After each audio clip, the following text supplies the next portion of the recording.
Hello and welcome to the BMB Pregame Show. I'm Tom Morrow alongside Finnegan and Corcoran Doolin. Today's contest features varsity football, where the visiting Valley Stream Central Eagles take on the hometown Mepham Pirates in a playoff battle here in the quarterfinal game. Let's start off with the Pirates and how their season's gone this season. Mepham had a great season, finishing 6-2 overall and in the conference. They wound up finishing at the number 3 seed in their conference too.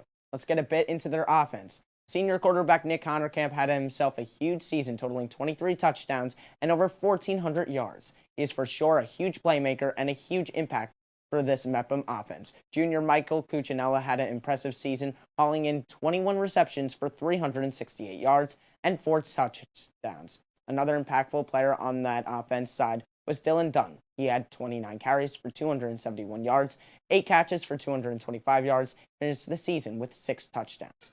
Switching over to that Mepham defense that has been locked in this year. They are led by the huge linebacker core. Junior Dom Novello is their main force that can hit the hole without hesitation. Junior Ryan Thier and senior Brendan Moran alongside him, a 3-headed core that will be hard for Valley Stream Central to get past. Switching over to Valley Stream Central, it's been a back-and-forth season for them. They started the season off with a big win against Elmont, where Joshua Rogers ran for 160 yards on 19 carries and 2 touchdowns. They then fell 42-14 to MacArthur. They bounced right back with a big win, 40-28 over Sewantica. Quran Watkins rushed for 197 yards and 3 touchdowns on 24 carries, and Joshua Rogers added 119 yards rushing on 2 scores on 17 carries. The Eagles then lost 2 straight, getting shut out by both Garden City and New Hyde Park.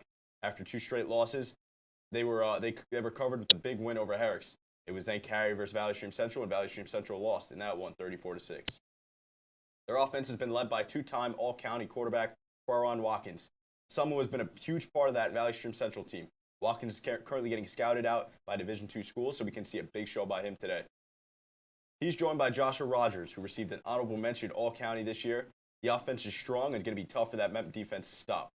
The defense is led by senior defensive captain Anthony Padillo, who's just named All-Conference this past week. A huge part comes from that D-line as well. Jerome Nebhard, he's also All-Conference this year. He's been the best technical lineman Valley Stream has. He's the type of player who loves practice. He gets an infectious personality, and he just puts a smile on everyone's face every single day. Before we wrap things up and send it to the turf, where we're going to look at both teams' 3 keys to the game. Starting off with Mepham's 3 keys to the game are to not turn over the ball on Mepham's offense, and it's to run down Valley Stream Central's defense. And Mepham's defense needs to shut down the Valley Stream's offensive play like they did last week. And for Valley Stream Central, the 3 keys to the game are execute at a high level, get to the second level on double teams, and win the turnover battle. Take care of the football. So Finn, that's a big deal in high school football. Is don't turn over the ball. We see a lot of the time that players, whether it's offensive or defense, mostly offense, running the ball or even quarterbacks, interceptions. We see a lot of turnovers in high school football, and that could be a big key today. Yeah, and I think it will be because both defenses are looking to turn over the ball a lot, and they want their offense to score. So to do that, their defense is going to have to come up big today and force a lot of turnovers. Absolutely. And I said it all the time, and I think today's game is a big game. And the game that we're looking at today is Quan Watkins. If he could get past that Mepham defense, and can Nick Connerkamp get past that Valley Stream defense? It's a game between both of them. You're looking at a quarterback who threw for 23 touchdowns, a total of 23 touchdowns this season. And then you're looking at a quarterback who's a 2-time All-County champ. Yeah, both quarterbacks looking to have a great day today. And as you said, Nick Connerkamp has been so good this season, 23 total touchdowns. Quan Watkins has also been really good. Absolutely. We're going to go ahead and send it down live to the field where Matt Mano, Sean McQuillan, and Tyler Steinberg will take the game away. Hello and welcome to the BMB Game of the Week. Thanks, Tom and Finn. I'm Matt Mano alongside Sean McQuillan. We got a very special game. It's playoff season here at Mepham High School. We got the Mepham Pirates taking on the Valley Stream Central Eagles. Here, Sean, it's a good one. Tell me what you expect to see today. Yeah, Matt, it's the 3-seeded Mepham Pirates taking on the 6-seeded Valley Stream Central Eagles. And Mepham starting out this season came out 3-0, big-time wins over schools like Cary, Roslyn, and Glen Cove. Out of those three, Cary, only one who made the playoff. Then they took 2 straight losses to the top 2 teams in the conference, too, with Garden City and MacArthur. Then they jumped right back to where they started winning 2 straight games against Baldwin and New Hyde Park. Then they beat Calhoun to make it 3 straight. Now today they look to make it 4 straight. And as for Valley Stream, they are led by 2-time All-County quarterback Karan Watkins, who will get the ball to start. Anthony Migliaccio to kick it off, and we are underway in the Conference 2 playoffs. Valley Stream takes it short at around the 20-yard line, and Muhammad Dafala will take it to around the 40. So a good return for Dafala and the Eagles. So here comes Karan Watkins and the Valley Stream's Eagle offense looking to fly high in their first drive of the day. Yeah, Matt, Karan Watkins is a 2-time All-County quarterback. In my opinion, one of the 2 best quarterbacks in this conference, has the best arm by far in this conference, and we're going to see special stuff out of him today. But can he get past a very tough, strong Mepham secondary? It's going to be the Mepham secondary led by junior Mike Cuccinella and sophomore Devin Green. You see those 2 on the outside wide, and of course cannot forget about Dom Novello, who's going to be everywhere on the field today. It's going to be a battle of 9 versus 9 today, as Watkins, alone in the backfield, takes a snap, and they go deep to Garland Jean.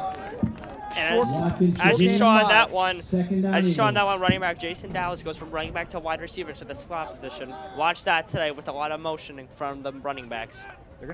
Mepham's a very well-coached team, but you got to try some tricks to get Mepham off their game. And early, Dallas got motioning out, trying to get to that slot position. Worked there, got some yards. Now 2nd and 6, and Dallas is in the backfield. And watch Karan Watkins. Mepham's got nobody high too. This is a look you'll see them in a lot today. Already a timeout taken by the Eagles. So a little bit of miscommunication, or what do you think happened there, Sean? Like you just said, miscommunication, possibly wrong playbook, trying to see where the Mepham defense is at with the linebacker core, which has been great and was great against Calhoun last week in their rivalry game, which solidified their 3 seed. And the Eagles are going to have to be very careful today with airing out the ball, as Karan Watkins has possibly one of the strongest arms in the conference. He's going to find the right weapons, and he's going to find out who he has to take advantage of early. And Garland Jean was one who he found early. Garland Jean being that 3rd, maybe 4th option that Watkins has to turn to as a pass catcher. Jean's going to be that guy who's going to look to find a hole in the defense, kind of like a guy like Jacoby Myers in New England. I mean, NFL and high school is a little different. So now they went back to 5 wide. Watkins on a quarterback draw, and he's got room, and he's a great runner. Breaks the tackle, Watkins cross midfield to the 45. Linebackers from Mepham nowhere to found. Wide receivers with great blocking, and Watkins has a beautiful hole. First down, Eagles. Went right through that A-gap on the right side, and Watkins was just off to the races. Broke a couple of tackles, showing his wheels. Watch Watkins on another play. Watch the bottom of your screen. Already, the Eagles imposing their will up front. Watkins leading the charge from the 44. Mepham's in zone defense right now. And they use that to run. Here's Jason Dallas. Jason Dallas got the first down, still going. He gives a stiff arm to Cuccinella, and he's got a huge first down. This offense just looks like they're dominating this Mepham defense right now in that front D line. As you can see, Mepham's making a few substitutions. They got Dom and Zarella in at quarterback on that cornerback, excuse me, Mepham does. They're going to bring in Anthony Messina to play defensive end on this one. And Karan Watkins is now in shotgun. And we have a timeout by Mepham. So teams burning timeouts early.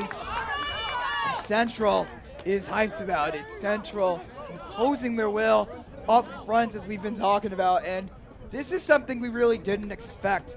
We expected in high school football, winning the battle in the trenches is just a given that you need to win the game. But we didn't expect it to be that important. We expected the battle between guys like Courtney Lord and Muhammad Dafala outside with guys like Cuccinella and Green to really be the difference. And of course that quarterback battle between Watkins and Honorcam to really be what makes the difference. And as you can see on this replay right now, that open hole from Watkins, he had all day. Could have gotten to the end zone if he wanted to cut right, but cuts left and gets tackled, but still had a big play on the first down. Tackled by who else? Dom Novello, always in the right place at the right time, although he doesn't want to be giving up those kind of big plays. So now, more 5-wide formation for Karan Watkins and the Eagles. See Brendan Moran. Watch 1-on-1 in the slot right here. I think we saw a false like start. false start. Yeah, false start. Looks like Jaden Fox jumped.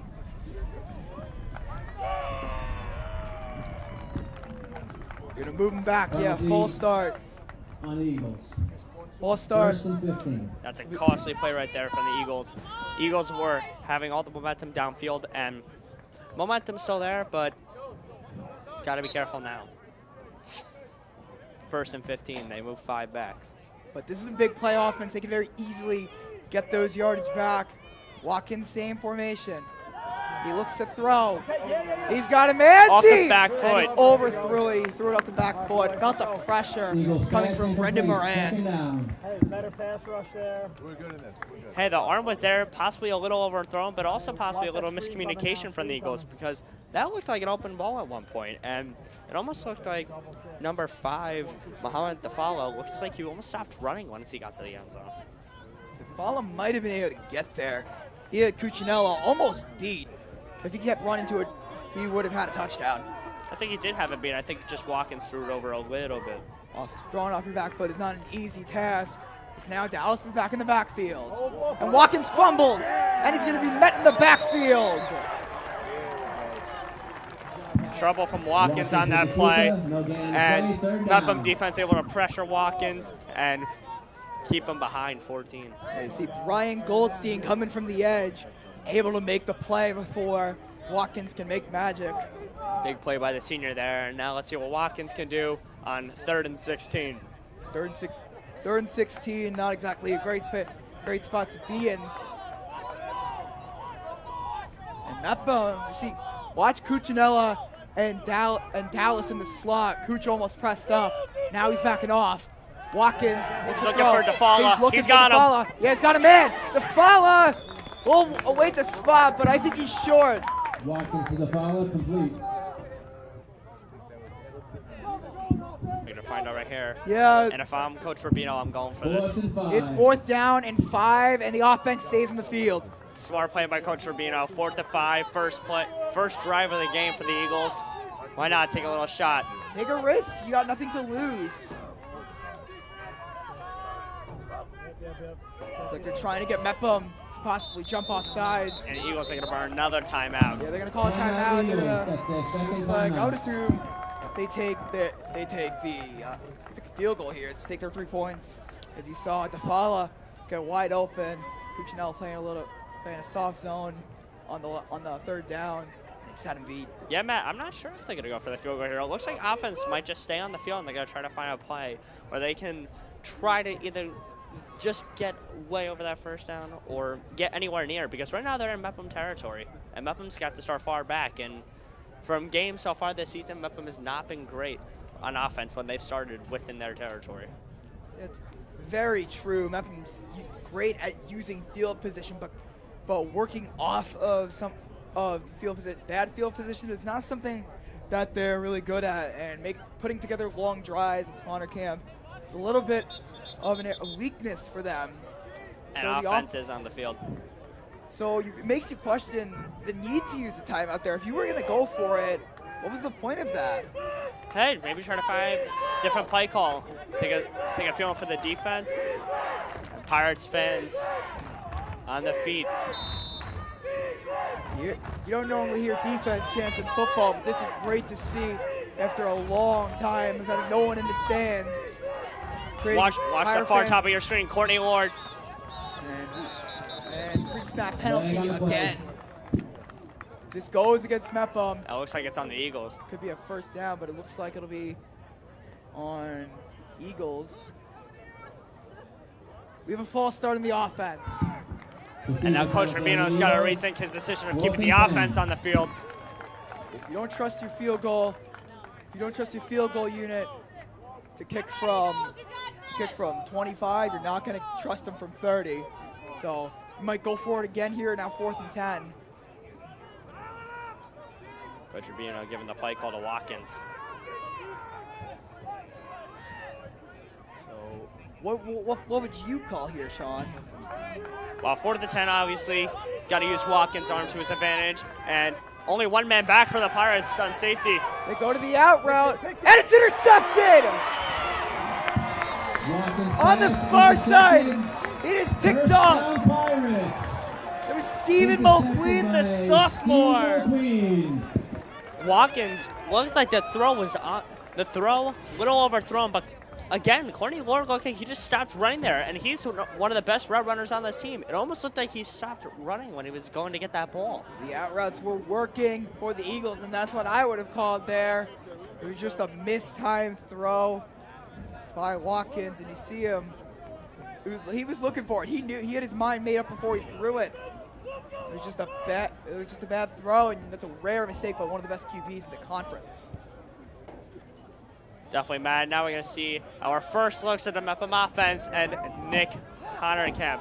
Nick Honerkamp able to use his legs and arm in the game, and let's see what he does on this opening drive against the Eagles. Dylan Dunn, the starting running back. And they go his way, and he can fly. Dylan Dunn will run outside the tackles, outside between the hash and the numbers, and he will get a moderate gain of around 4 to 5 yards. It'll set up 2nd down and 5. Yeah, Mepham's can pull a lot of tricks out of their bag today. And as you can see on the bottom of your screen, Michael Cuccinella is going to be one-on-one a lot today. They got no one high again. So Honerkamp on a quarterback draw through the C gap. And Honerkamp close to 1st down. Looks like he's got it. 1st down, Pirates. Move the chains. Two running plays in. Nick Honerkamp and Dylan Dunn already getting started for the Pirates. You just got to just wait. I expect to see, once you get across midfield, wait to see a shot downfield to Cuccinella. But until then, wait to see some more running plays. I see Dylan Dunn trying to get the edge. And he's got the edge. Dylan Dunn trips across midfield. Huge first down for the Pirates. Big plays for the Pirates already getting started. Number 3, Dylan Dunn, not number 7 today. And Pirates are marching downfield. Funny story. Dylan talked to him about why he's wearing number 3 today. Personally, he said he liked the number, but he also said because the number 7 jersey was ripped. So now he gets it again on 1st down, still on his feet, and he gets 4. And they're taking advantage of the rush defense that the Eagles have not been able to contain so far with the Pirates. So you're getting close to that distance where we saw in homecoming, where Honerkamp would take a shot to Cuccinella down the field. Haven't thrown it once all game so far. And now they got two in the backfield. Ryan Thier. They're switching up Cuccinella's coverage. They go from Jaden Fox, the freshman, to now number 1, Omar Gam. He's also the backup quarterback. Another quarterback draw. Honerkamp up the middle.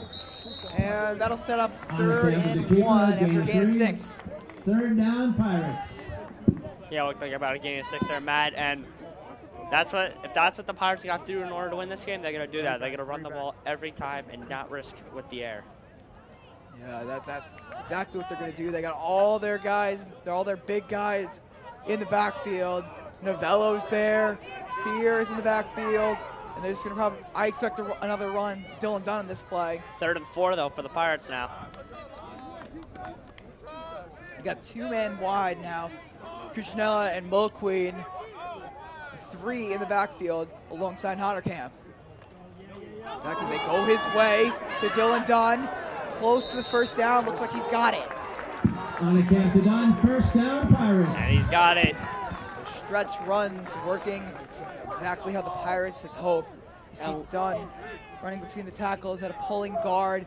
What a block by the guard who was pulling. Couldn't exactly make out who that was, but that's a pancake. That's a clean pancake right there. So now it's first down, clean set of downs, and Honorkamp pulls it on a read option. Honorkamp is pulled down at around the 30-yard line. Gain of 4, second down, 6. Second and 6. Yeah, no pass attempts so far from the Pirates. Nick Honorkamp using his legs, and coming into today, Nick Honorkamp on the ground had 65 attempts rushing, 592 rushing yards, which is more than Dom Novello, who is the starting running back for the Pirates, and 16 touchdowns using his legs. And we haven't seen Novello at all get a touch this game. Only logged 1 tackle on defense on the Watkins run. So on first down, Honorkamp takes it straight up the middle. This time, he's upended for a gain of 1. Keeper, gain of It's a 1. nice stop by the Third Eagles down, there. Pirates. Only a 1-yard gain, and it's going to be now 3rd and 5 for the Pirates. This feels like a missed opportunity for the Pirates on third down. All these run plays, and you got your best receiver, Mike Cuccinella, matched up on a freshman. And that just, to me, feels like a mismatch. Hey, but that freshman, very talented, number 25, Jaden Fox. He's been their number 1 defensive back all year. And Mepham's going to burn a timeout, it looks like. Timeouts Pirates, plentiful their second today, timeout. and so are the run plays today. Not even out of the first quarter, Matt. And both teams have burned 2 timeouts, 1 left. And playoff season, 2 timeouts in the first quarter is a little questioning from both sides. It is odd, and for both sides, you better hope you don't have to end up running a 2-minute drill, because that could be a disaster. You have to run a long 2-minute drill at the end of the half, trying to get some points going into the locker room. It could. I don't expect to see a successful 2-minute drill now that all these timeouts have been burned. Yeah, only 1 timeout left for the Pirates in this whole first half. You don't get new timeouts every quarter. It's halves. 2 timeouts already burned from both sides, and big play for the Pirates here. They don't convert on 3rd and 5. They might have to think of bringing out Anthony Migliaccio, but does Coach Krakow trust the offense enough to get a 5-yard play on the offensive end, or does he just trust getting the 3 points on the board? Well, Migliaccio's got a big leg, played for Mepham's boys soccer team, who ended up going out in the county quarterfinals to Roosevelt in a penalty shootout. So here's Honorkamp now on 3rd down. Same formation as the last couple of plays, but he looks like a pass. And they're going to stop him. They did. They got him about 2-3 yards short of the sticks. Seems like Coach Rubino's figuring out quick how Nick Honorkamp's going to use his legs, and last 2 plays, they've stopped him for only a combined about 2 yards. And now they're going to keep the offense on the field. They're going to go for it. The Pirates need to get something going here. Let's talk about Jason Dallas, who used him a lot on offense, used him on defense. Now he's on. And now on 4th down, they got done. Now it looks like they're He's going to got get the it. edge. He's got the first down. Out of bounds inside the 25. And the Eagles coaches on the sideline looking like they're a little confused of that play. Possibly a little miscommunication with the defense, because Dylan Dunn just got an easy first down. He's already got 33 rushing yards, and it's been 1 drive. They've been using Dylan Dunn so much so in this first quarter, as 8 minutes has already ticked off the first quarter in this game. Dylan Dunn just using that speed to get the edge on 4th down. We still have yet to see a passing attempt for the Pirates. So on 1st down, and Dom Novello, his first, watch Dom Novello, far side. He's finally split out wide. Could see our first pass of the game. Honorkamp with 2 guys split behind him. It's done in Thier. They're gonna pass. He's going And long. He's got all of it. Oh! Got all of it. Cooch laid out for that one too. Little overthrown by Honorkamp, and that would have been a big play. Would have been a touchdown. And 6. so we look at the replay here. Honorkamp's ball was up just a little over Cuccinella's head. Cuccinella got a hand on it, just couldn't get it in. And like I said, they're taking advantage of that matchup of Cuccinella versus Fox. But now Mepham knows that they have a chance to get that passing game going. Honorkamp could make some throws. And that's what they're going to need for him to get the win today. So here's Honorkamp. They go to Dylan Dunn. Now goes to the near side. And Dunn gets hit hard. He gets hit hard by DeFala. On a camp to It's a done. nice hit from the Eagles there. And Third down, Pirates. third down now yards for to the go. Pirates. So Take a look at that. Take a look at the run. Dunn just going around the edge. And DeFala and Fox just laying the boom on Dylan Dunn, who really isn't the biggest guy, but he plays with a lot of heart, and he took that one like a champ, got straight back up. So now it's 3rd and 2, and this is a distance where if you don't get it, you feel comfortable sending out Migliaccio. and third down plays, third and short plays for Mepham usually means Nick Camp running back. I would go to Ryan Thier here too, but no, they go to Dunn. He cuts up the middle, and he got the first down, so On a no camp to need for done. First down, Migliaccio. Pirates. They'll move the chains, and Dylan Dunn he's eclipsed 40 First rushing and yards goal. in the first drive alone. Yeah, and so far it's just been all Dylan Dunn today. Dylan Dunn on the running game has gotten every first down basically for the Pirates and has been the most lethal weapon so far on the offensive end. And as Mepham gets closer to the red zone territory, this is where Dylan Dunn and Nick Camp are best. Well, Nick Camp is right now not on the field. We have a Wildcat play where Dylan Dunn is your quarterback. He takes a direct snap. He's got a hole. Up the middle. He's got a hole. And There's a flag he's on the got the play. touchdown pending the Finally, flag. the touchdown, flag on the play. That might be holding on the offense. It's a face mask on the offense. Face mask, touchdown will stand. No, it's a face mask on the defense. Penalty is declined. We have a Pirates touchdown. face mask on the defense there, and Migliaccio costly off for the the extra Eagles. And Dylan Dunn, as we were just talking about, how he's dominated the whole offensive ground so far for the Pirates, picks up the first touchdown for the Pirates. Scores now 6-0, and Migliaccio is going to look to make it 7-0. Migliaccio, the kicker. Peter Mayo, the holder. The kick is Extra good. point is Migliaccio good. makes it Mepham 7-0. 7. Eagles 0. So 2 minutes remain in the first half. Dunn hits the hole, and saw the face mask. And there's the face mask right there. Face mask by DeFala. Looked like the face mask either on DeFala or Fox. And couldn't really see it. It wasn't clear who did it in the pile, but it was clear and obvious. Dunn had his face mask ripped. So touchdown stands. We have a 7-0 ball game. So, if you're Karan Watkins, what do you need to do to get back into this game?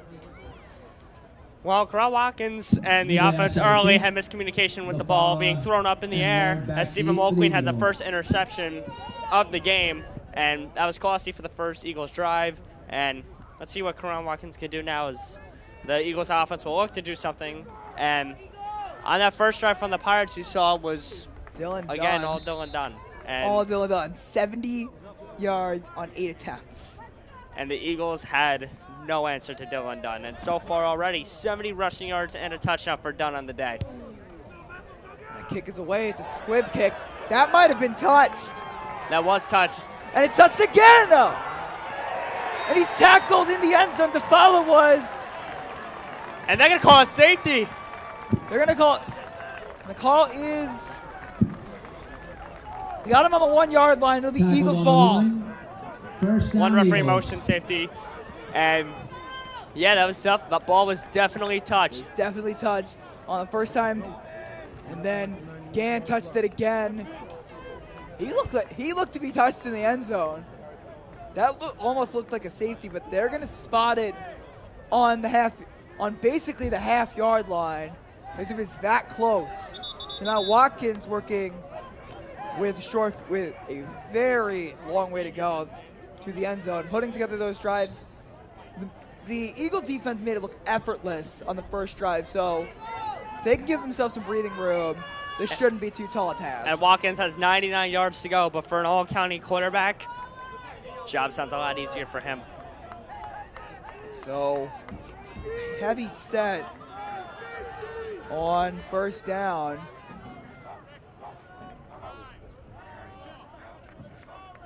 Possibly trick play, and they're just going to snap it and push the pile.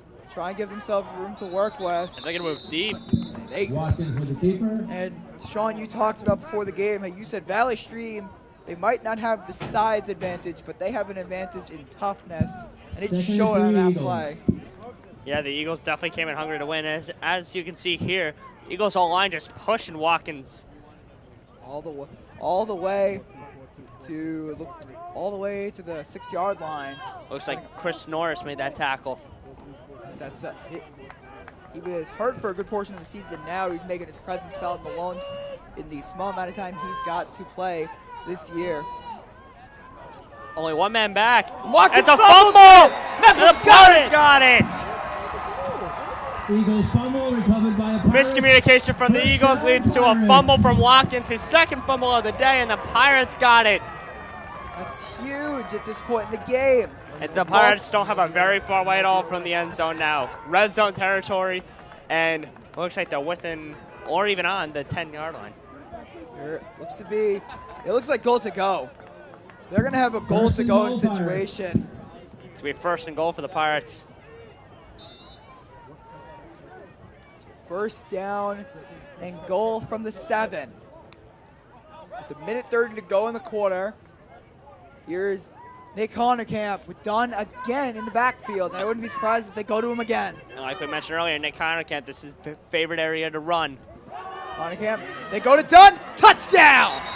Honerkamp to Dunn, touchdown. Dunn's second of the day, and Dylan Dunn has dominated this Eagles run defense so far, because the Eagles have not had one answer for Dylan Dunn.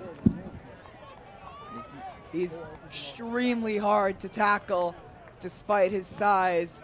The quickness, the change in direction, and his vision makes him such a tough task to tackle for any defense. And now Migliaccio on to attempt his second field goal of the day, or point after of the day, excuse me. He puts it through. It is 14-0 Mepham.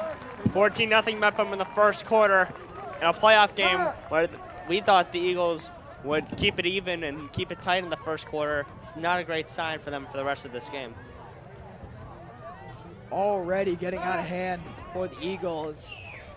And an all-county quarterback on the other side. He's going to look to mount a comeback here. This is not what the Eagles fans said. They're come out here all the way from Valley Stream. This is not what they wanted to see. But Mepham is showing why they're the 3 seed here, showing why they came in as the favorite.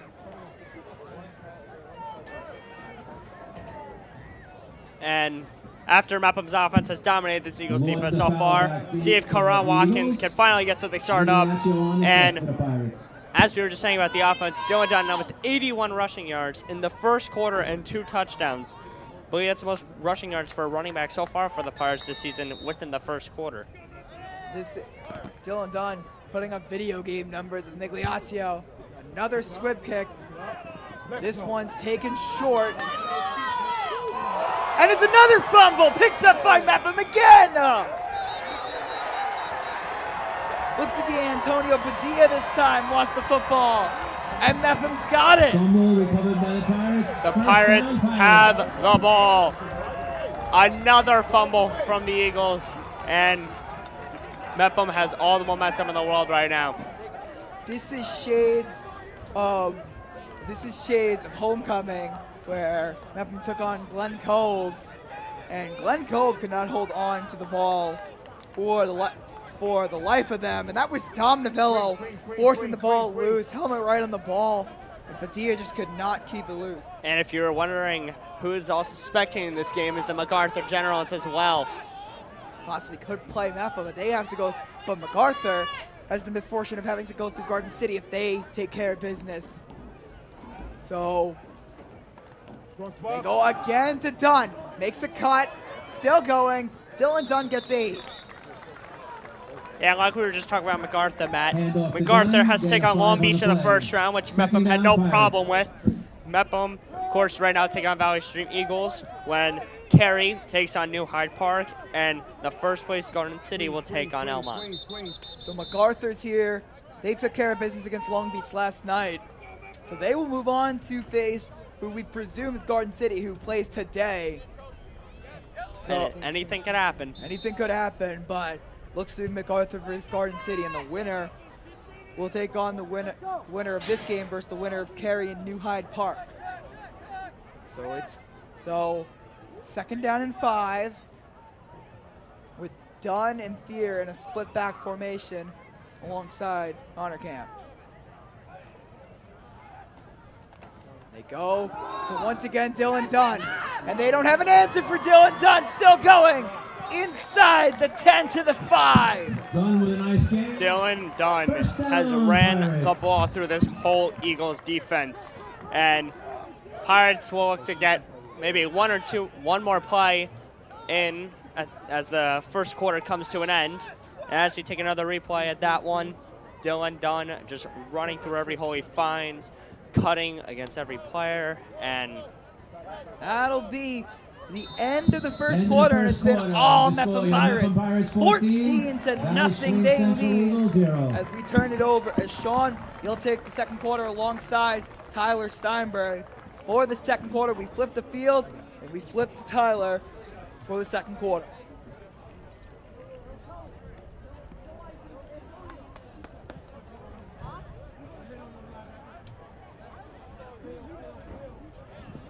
hello, Tyler. How are you doing so far today? Doing well. Thank you. And as we are in between quarters, let's look more towards the BMB Broadcast YouTube channel with Sports Talk. BMB Sports Talk is back, joining Tom and Lily as they break down all that is Mepham sports. The first episode aired about 2 weeks ago. Go check it out only on the BMB YouTube page. Tune in for stories, tune in for the analysis, and tune in for Matt Mano and the fastest minute in Mepham sports, the Mano Minute. BMB Sports Talk only on BMB.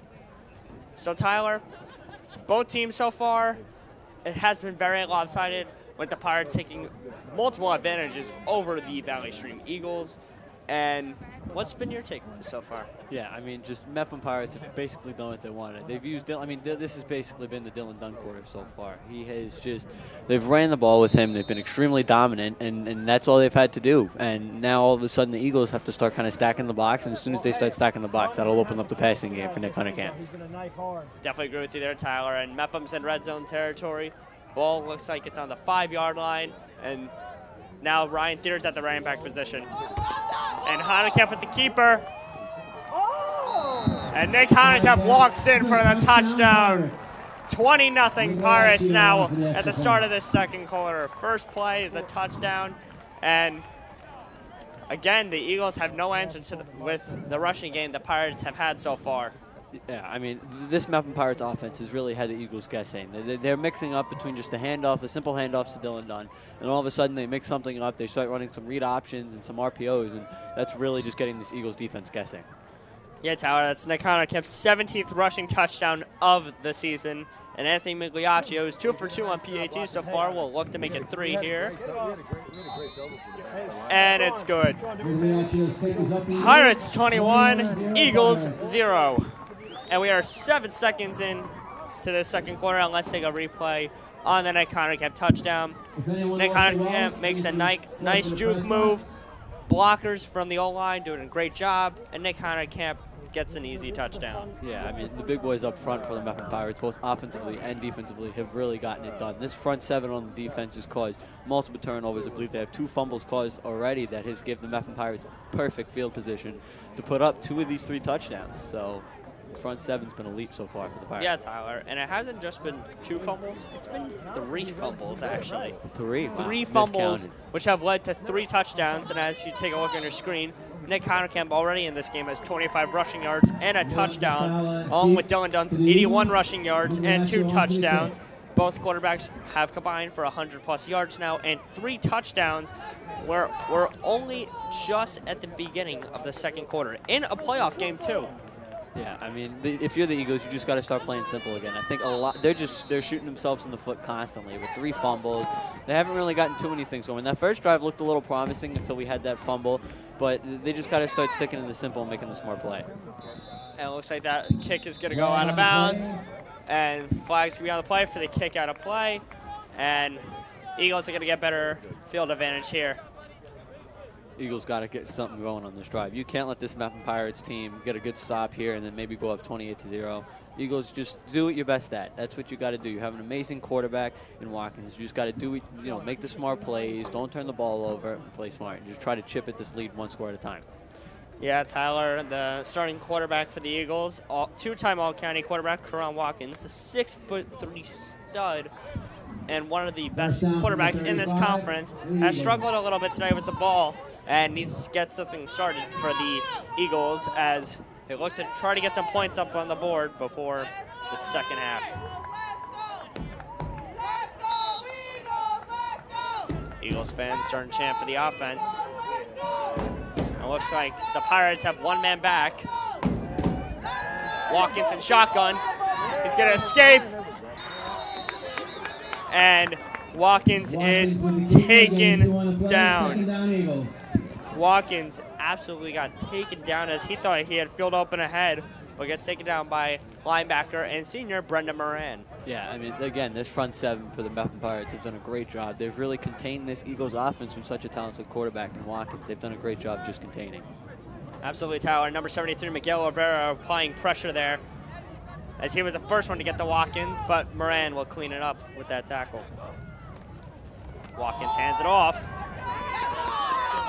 Staying on his feet, number 7 for the Eagles, Jason Dallas, the senior. 3rd down and 4 for your Eagles. And Dallas gets a nice 4-yard run, makes it 3rd and 4. And Tyler, what do you do with the ball here now?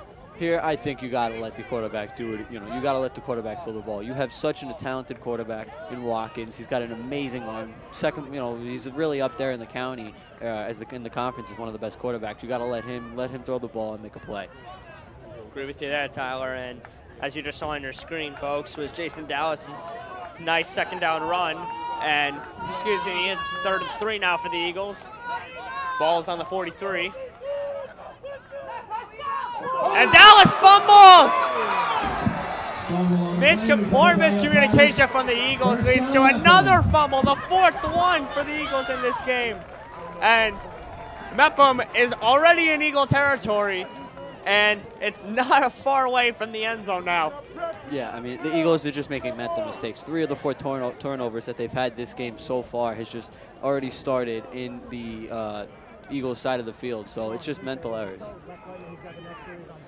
It was good handoff, too, from Watkins, and Dallas just couldn't take it in. And already 21-0 Pirates, and now we're having Nick Heinekamp take the field back for the Pirates. As you see, 25 rushing yards already on the day and a touchdown for Heinekamp. Heinekamp in shotgun, gives it to Thier. Thier stays on his feet. Heinekamp to Thier, 2nd down, 9 Pirates. Good first down. Good first down stop there. Gain of 1. Eagles have, they started off strong in the run game. They had some few plays given up, but they were doing a decent job until recently. Just they haven't been able to contain the run, and that's a huge part of this Mepham offense. Yeah, Tyler, and Heinecamp's back in shotgun with Ryan Thier next to him. And Heinekamp keeps it and gives it to Dom Novello, and Novello's got the touchdown. Heinecamp's first passing touchdown of the day is to Captain Dom Novello. As Matt Mano said earlier on the broadcast, Dom Novello had 0 touches today, and his first one is a nice touchdown. Yeah, it's exactly what we basically talked about. The Mepham Pirates have such a great run offense that the Eagles have to start really stacking the box, sending some blitzes, making those linebackers step up, and as soon as you do that a couple times, the Mepham Pirates are just going to take advantage of that and get a nice play there for Dom And Novello. the linebacker core there from the Eagles was nowhere to be found as Dom Novello was running in the middle of it. Migliaccio will make it 4 for 4 on PATs on the day.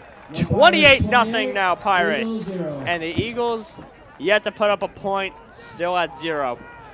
This is just such an important drive for the Eagles. They have to go down and at least get some sort of points because you just, at this point, you got to stick to the basics. Start just making the handoffs. That's a simple thing. Get the snap off, make the handoff happen, and then just see where it goes from there. You got to just start taking it from the bottom and going up. Yeah, Tyler, and Coach Rubino is talking to his offense right now about what they have to do with such a talented quarterback in Karan Watkins. It's almost like it's just Jason Dallas and all the other receivers, all receivers on the Eagles' end so far have almost looked like they've stopped running. Like, for example, earlier when, they aired it out to the end zone, it looked like they almost stopped running all the receivers once it hit the end zone. And Dallas had miscommunication on the run there, drops it, fumbles it, and Pirates pick up a nice, easy touchdown. Yeah, I mean, this is just things that the Eagles can't afford to do. When you're facing such a talented team in Mepham, you come to their home, you want to basically force the upset, and you got to just be smart with the football. That's the biggest thing. You're not going to win a game with having 4 turnovers leading to 3 touchdowns. Yeah, Tyler, now Migliaccio is going to kick it off. Migliaccio with the squib kick. Eagles pick it up. And Dallas gets a solid turn. Looks like he'll be taken out around the 35-yard line.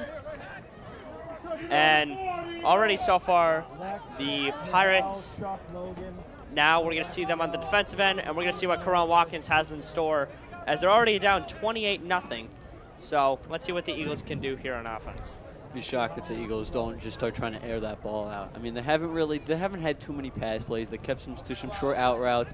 They haven't really tried to do too much, but you got to just let your quarterback, Watkins, just do what he has to do. He's one of the most talented players on the field at all times, so you just got to let him run his offense, do what he's got to do, and maybe lead this Eagles to a win. Yeah, Tyler, now let's see what they got in store. They give it to Dallas. Oh no, Watkins keeps it, and Watkins has all field. Watkins runs out at the 40, and he has a nice first down. Exactly what we were talking about again. Watkins, he's such a talented player. We can't stress that enough. He keeps it there. Great fake the whole defense. I think they even faked us out a little bit. Watkins, the beautiful play, fake to Dallas, picks up a first down, and Eagles are now look to start marching downfield and possibly get some points on the board. Yeah, I mean, Watkins is just such talent. I mean, he has great speed, a phenomenal arm. And, you know, when you got to just let him do what he's got to do. He's got a great arm, fast legs. We've seen it there. Watkins in shotgun formation. And the Pirates stuff Watkins. Watkins kept it. Faked some people on the Mepham defense out. Faked it to Jason Dallas. Keeps it. And looks like the Mepham defense is figuring out what Watkins looks like he's doing with the run game. Yeah, I mean, it's just an interesting play call there. You get one play that works on a read option, quarterback keep. You do it again, I don't know about that. You got the defense once. I think that time you probably would have liked to see maybe the running back take that one. But nevertheless, 2nd and 12. Ball on the 45 now. Watkins is in shotgun formation. 5 out. Motioning is Jason Dallas. They fake it to Dallas. Blitz. It's still a nice play from the Eagles. Almost picked off by Brendan Moran, but number 5, Muhammad Dafala, is going to get the catch. 3rd down Eagles, but shocked that Watkins got that ball off as he's coming off the back foot and still gets it to Dafala. Yeah, I mean, that was an amazing play. By the time the running back even tried to take the ball and Watkins pulling it out, Moran was just in his face, and the fact of amazing throw there. Yeah, Tower, looks like only a gain of 3, but it's going to be 3rd and 9 now for the Eagles.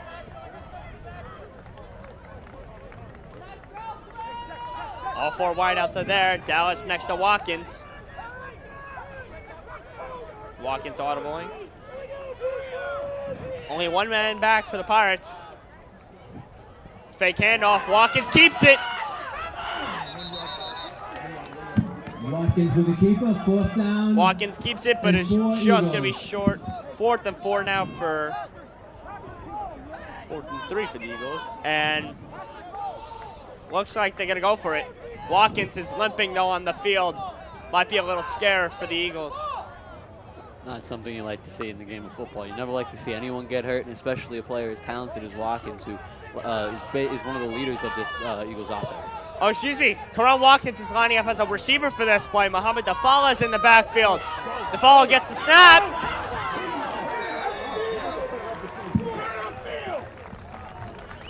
Snap to Dafala, 1st down Pirates. Looks like Dafala shaking up, and Coach Rubino's not happy with that play.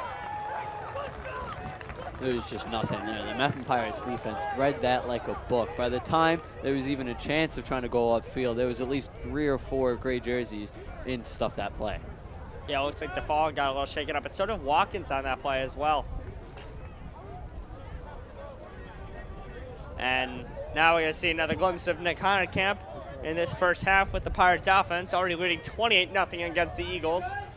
And Pirates starting in Eagle territory will look to march downfield with about 7 minutes and 11 seconds on the clock.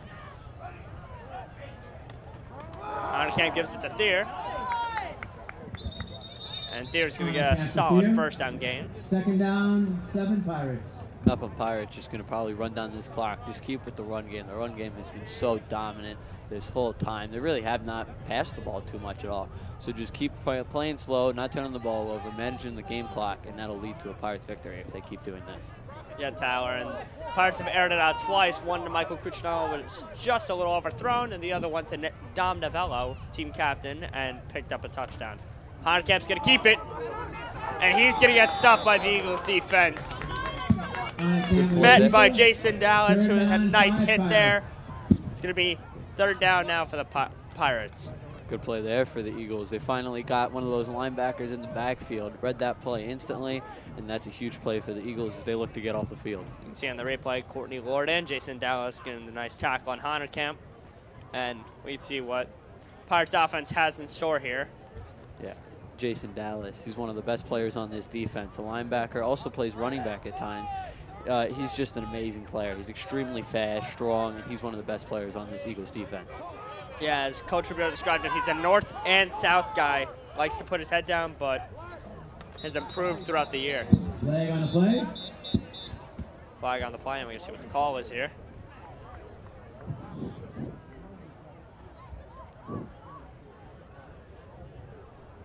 Maybe a false start for the Pirates, but Looks like what the call might be.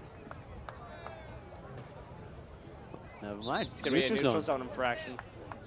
It's just a flag you can't have if you're the Eagles. This is such a big third down. First down, You want to have a Pirates. chance to get your defense off the field, as they have been on the field for a long time. That is not a great play at all from the Valley Stream Eagles defense. You cannot be making plays like that in big situations like this. Playoff game, second quarter, you're down by 28, and neutral zone infraction leads to a first down for the Mepham offense. Hand off to Thier. Thier makes a good cut. And Thier's still on his feet. No one can take him down. And they had to jump on his back to try to get Thier down. Number 5, Muhammad Dafala. Amazing play by Thier. There was at least 3 or 4 white jerseys trying to pull him down. And we thought he was going to be down 3 or 4 yards after the play. Great play. And number 5 looks like Muhammad Dafala is seriously hurt on the field. Look, a replay at that Thier run. Amazing. I mean, we thought he was going to be down 3 or 4 yards from the line of scrimmage.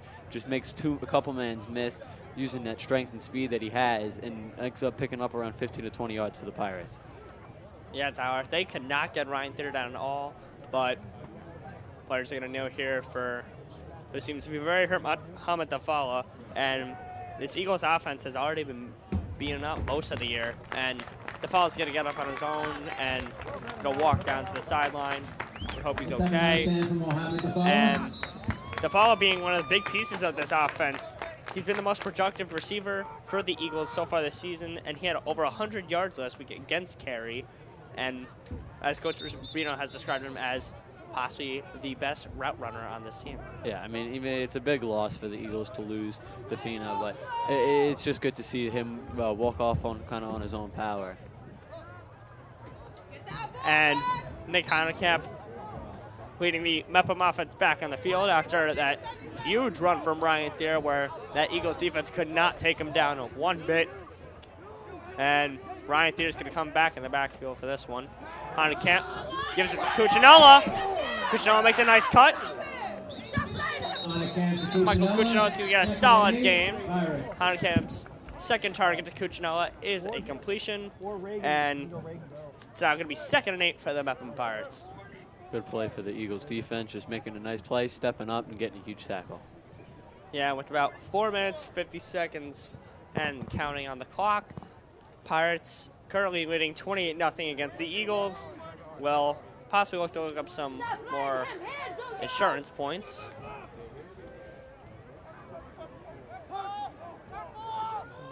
Camp back in shotgun with Ryan Thier next to him.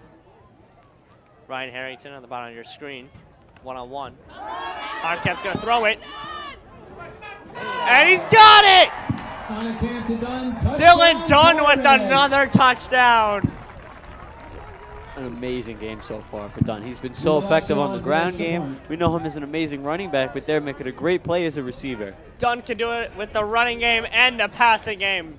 Dunn lines up in the slot, picks up another touchdown in this one, his third of the day. And as you can see on the replay, Dunn burns his defensive back wide open. And it's a perfect throw from Camp. Migliaccio looks to get his 5th PAT of the day. He's 4 for 4 so far. Let's keep Jake in there. And there's number 5. 5 for 5 from Anthony Migliaccio. Makes the Pirates lead now 35-0 with about 4 minutes, 19 seconds left in this first half. Tyler, what can the Eagles do to answer? I mean, at this point, you just got to take it one score at a time. Look to at least get those first points. Get that, just get the burden off your back. Get those first points, and then just really take it from there. You can't allow Mepham to really get any more points. Just go down, score, waste the clock, and then get in halftime and just basically regroup from there. Couldn't agree with you more there, Tyler. And Karan Watkins and his receivers look like they've had miscommunication badly so far in this first half, and they're going to have to turn things around if they really want to try to have a shot in this game, because right now, 35-0 in the first round of a playoff game is not very good at all. Yeah, I mean, this is it goes both ways right now. The Eagles have not played their best game, have way too many just mental errors with some flags and some turnovers. But this is also a statement from the Pirates so far. We have seen them dominated just about every part of this game. The Eagles have had some good plays here and there, but they haven't really been able to execute, made some bad turnovers. Yeah, now we see Anthony Migliaccio kick it off again. Might go with the squib kick, as it's worked very well so far today. Back to return for the Eagles seems Courtney Lord and number 5, Muhammad Dafala. Migliaccio's kick. There's a squib. And that's in play. The Eagles look like they almost a video game lag on that one. They just stopped and just watched the ball. They thought it was going out. Landed in still. Something you just can't do that. I mean, I get it if you want to see if the ball goes out. You got to have at least someone there ready to pick it up if that doesn't happen, and that backfires big time on and as you can see on your screen has been the start of the day, Dylan Dunn, who has 125 yards already on the day and 3 touchdowns. 3 out of the 5 touchdowns have belonged to Dylan Dunn, doing it on the running game and the passing game. Yeah, he's just been a huge impact for the Pirates. The Eagles have not had an answer for him all day.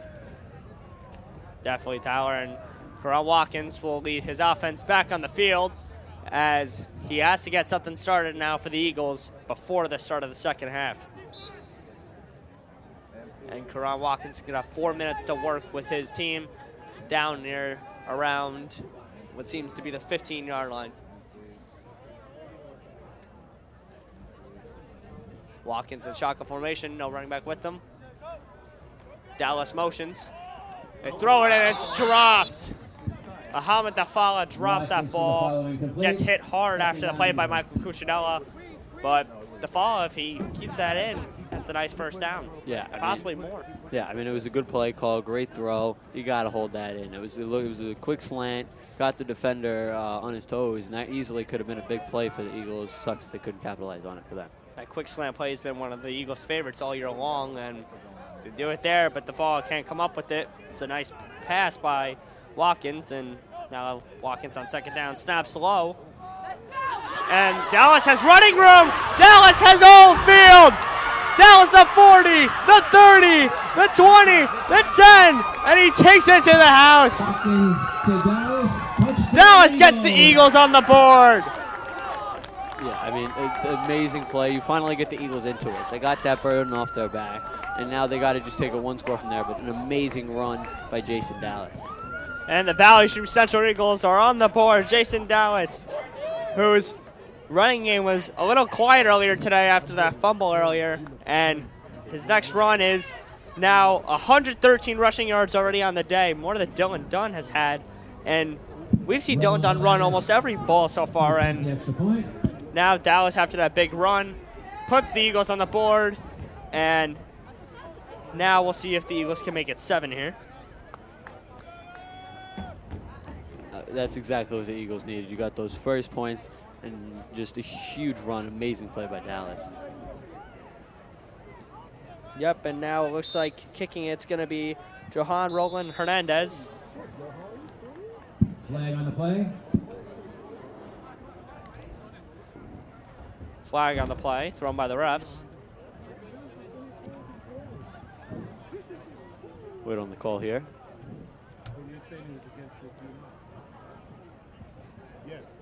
Offsides on the Pirates. The Eagles are going to move up. Offside defense.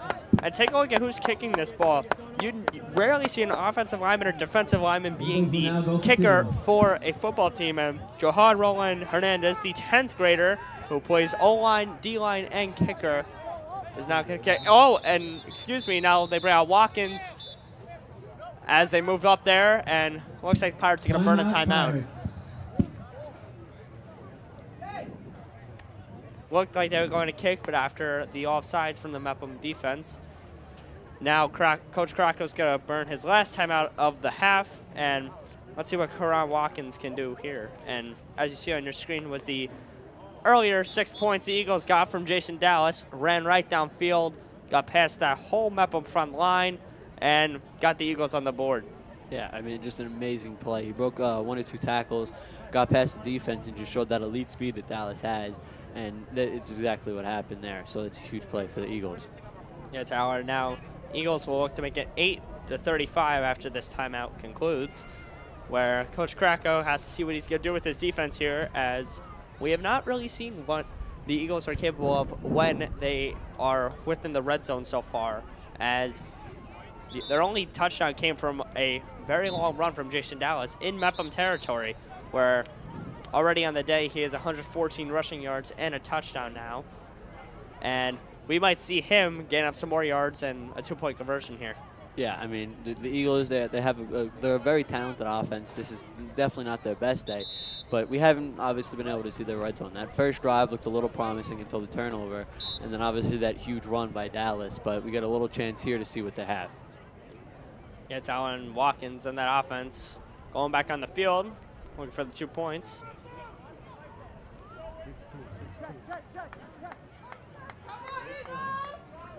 Watch number 12, Isaiah Arthur, hiding. Number 12, Isaiah Arthur. Number 8, Antonio Padilla, hiding. And Watkins throws it up, but the refs already will blow it dead as he was getting stuffed, but they couldn't bring him down. And Eagles failed to convert. And with 3 minutes, 56 seconds left in this second quarter, the Pirates now lead 35-6 as the Eagles have now gotten on the board. Yeah, I mean, an interesting play call there for the Eagles, as we saw. They tried doing a QB keeper, did not work at all. The Pirates stuffed it there. I would have liked to seen Dallas get the ball there. I mean, he's having a phenomenal game. He had that huge run for the touchdown, and he's kind of the hot hand for the Eagles right now. But, you know, in the end of the day, they still got that touchdown. It's huge for them. Yeah, pressure from Brian Goldstein and Anthony Messina, 2 big defensive players for the Pirates. Got to Watkins quick, and play was blown dead. And now with 3 minutes, 56 seconds left in the second quarter, we're going to see what Nick Honeycamp has in store with under 4 minutes remaining. And the Eagles will kick it off to the Pirates with Dylan Dunn returning this one, looking like in the backfield. Dunn back deep from Mepham. And only Dunn back deep as well. Mepham Pirates, though, this game so far, they've played phenomenal. They had that one little defensive miscue, and you know, that gave up the big play to Dallas. But this defense came to play today. Every single time that the Eagles have tried to get something going has not worked. And it looks like they'll be shocked if Hernandez attempts for the onside kick here.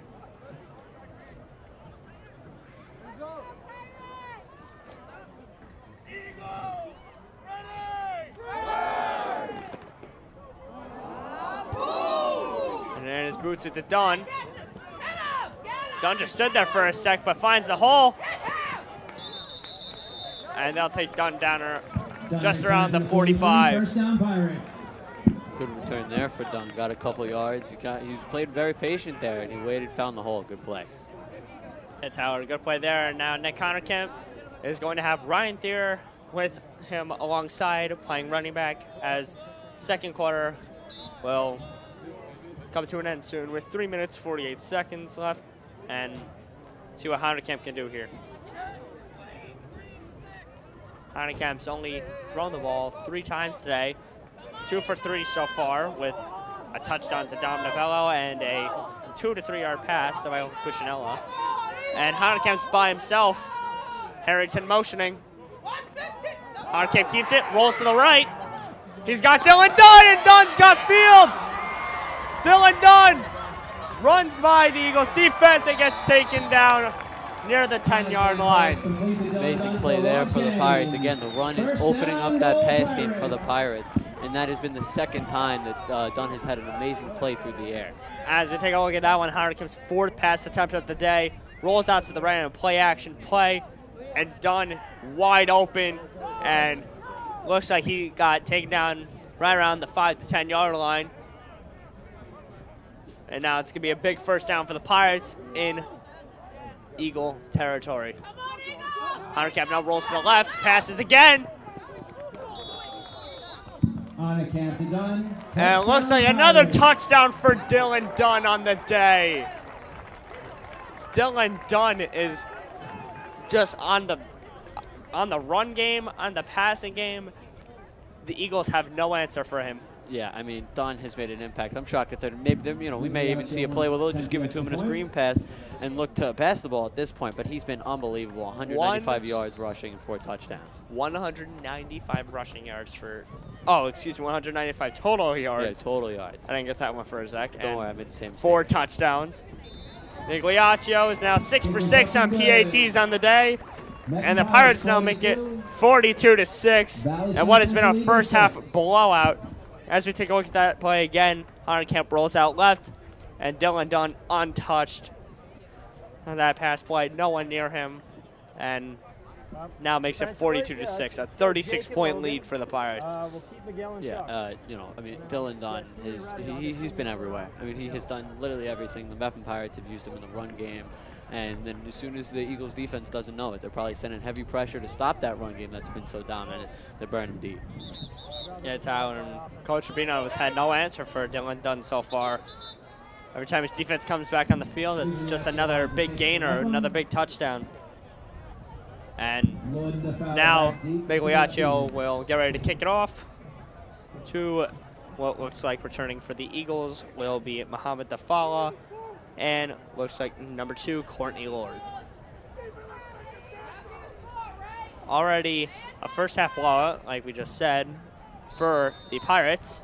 And let's see what Karan Watkins can do with about 3 minutes left remaining in this first half.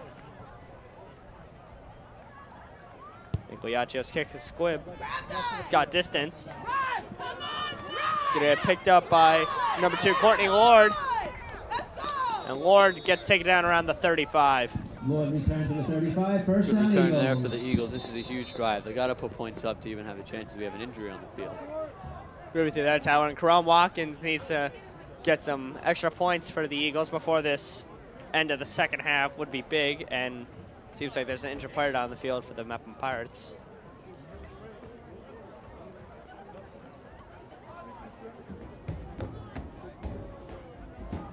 Mepham bench taking a knee, and Eagles bench trying to realize the injury on the field. Hate that injuries are a thing. I mean, it's part of the game of football. Every player that plays football, they know the risk of getting hurt, so it's obviously not a great thing to see. Hope he's okay. We were there, Tyler. Earlier for the Eagles, we had Jason Dallas, who was a little banged up, and it looks like Michael Cuccinella is the injured player on the field for the Pirates. And Cuccinella gets helped up by the trainer, and he's going to walk off slowly with the trainer. Good to see him walking off there on his own power. No really assist there from the trainer. And Dom Novello, being one of his best friends, comes over to check on him first. It's a big reason why Dom Novello is one of the true team captains of this team. Cares about every player as much as he cares about himself, and that's big quality for a captain to maintain. Yeah, I mean, you said it there. He's just as much as he's a phenomenal player on the field, he's a great teammate. Where the fuck is Jake? Where the fuck is Jake? And Karan Watkins now back with number 7, Jason Dallas, right by his left side. And bottom of your screen, Courtney Lord is now one-on-one, not with Michael Cuccinella, as you just saw Michael Cuccinella got shaken up on that play. And Lord looks like he's going to outrun and was picked off for a moment by what looked like number 16, Owen Heller, the freshman. And Cuccinella, after he gets taken out, doesn't have to worry. And, oh, excuse me, it's going to be number 18, Michael Edelson, replacing Michael Cuccinella on that play, as he almost picked that off, but Courtney Lord made a nice play and knocked it out of his hands.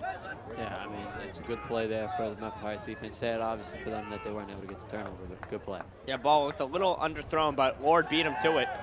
Watkins looking for another pass. Ball looks like he's going to get sacked, and they're going to blow it dead from the refs. Third down.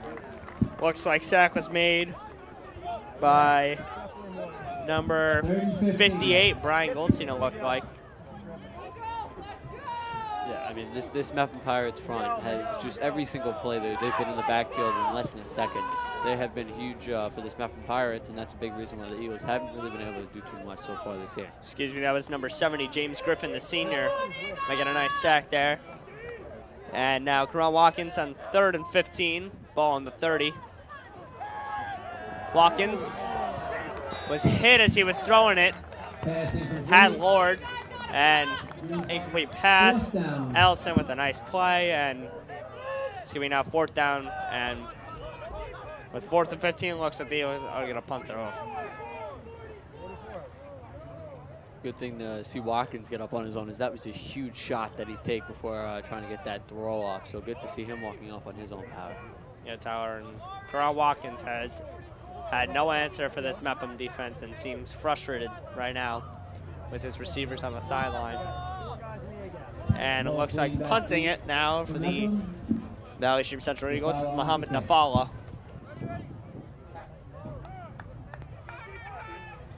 Nafala's punt. It's a high one. It's a little short. Looked like returning that one for the Pirates was number 6 sophomore Stephen Mulqueen, and ball is now on the 37-yard line. All right, so let's send it up to Tom and Finn for your little sneak peek on your halftime report. Welcome into the studio, everybody. Tom Morrow alongside Finnegan Corbin Doolin. We're about a couple minutes away from halftime here, and we're going to look at what the game went on so far. So we're going to be previewing the key to success for Dylan Dunn's day so far today, and you know how Valley Stream could turn around the second half and keep their season alive. Back to you guys down on the floor. Thank you, Tom and Finn, up in the studio. And as Mepham's going to have the ball on the offensive end, coming to quarterback is not Nick Honerkamp, but backup junior quarterback Peter Mayo getting his first glimpse of the field today. Mayo, QB sneak, and is stopped short.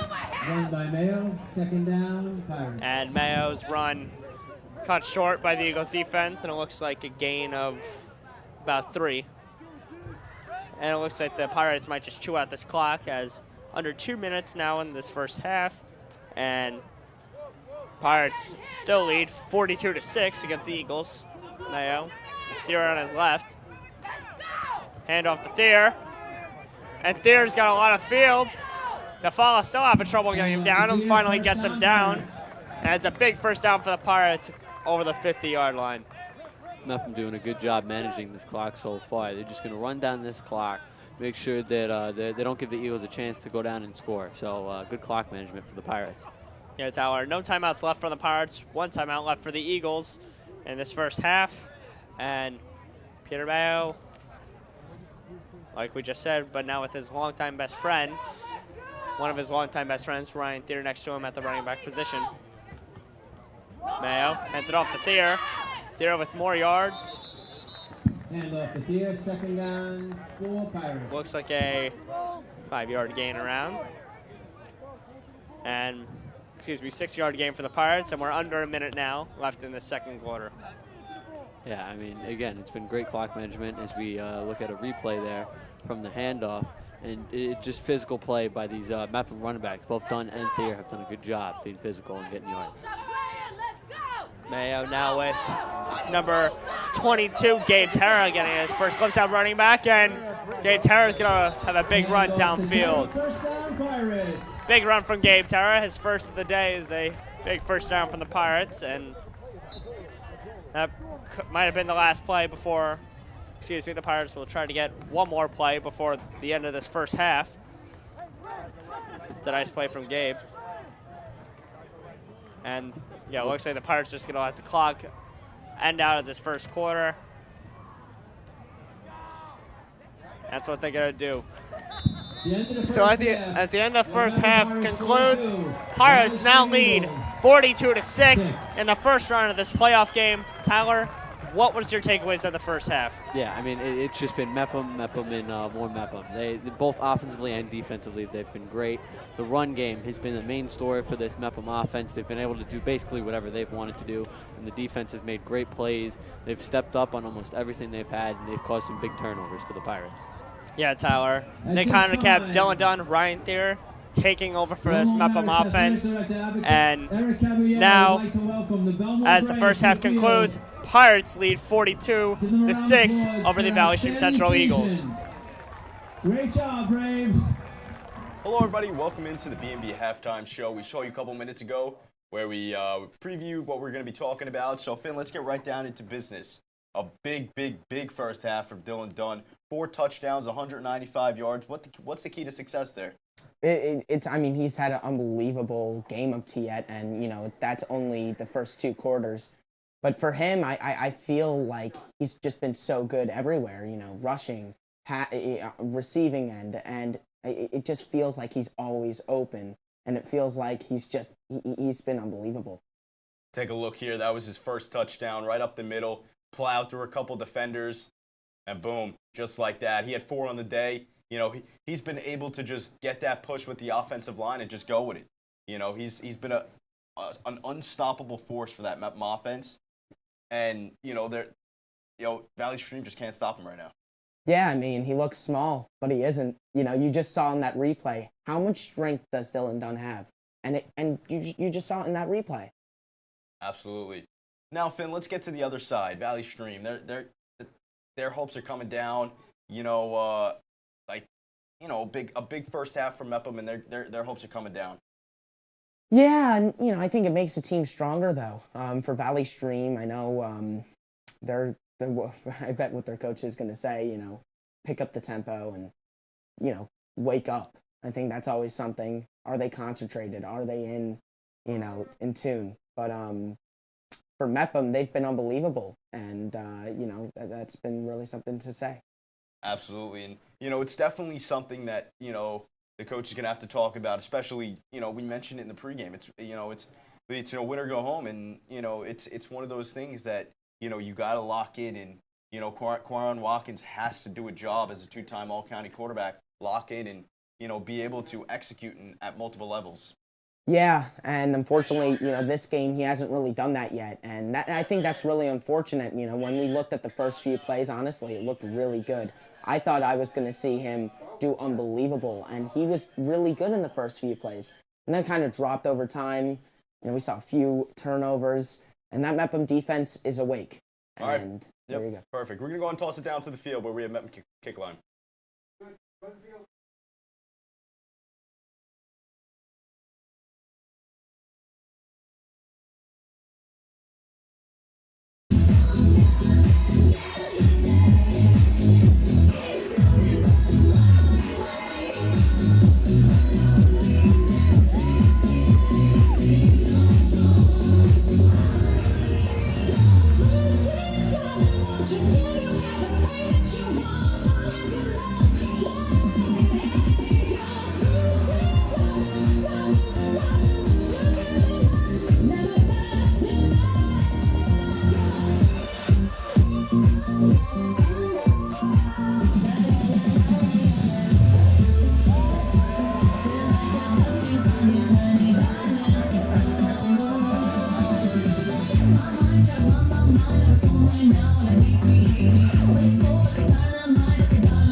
ain't no timeout. Go time. Let's hear it for the Pirates. Great job, ladies. You saw a kick line there, and Finn, get back to what we were saying a little bit about Valley Stream Central. You know, the only thing that they really been able to execute was that big Jason Dallas run. You know, he finished the first half with 114 yards and a touchdown, and boy, he broke loose on that one. Yeah, and it was unbelievable because it kind of came out of nowhere, you know. The team wasn't really playing well at the time, but out of nowhere, you have that one play. And that one play they really did well with. And you saw after, you know, his celebration, no, let's get back into it. We have to pick up this game. So he had no celebration, and I think that's a statement, you know. Absolutely. Let's go.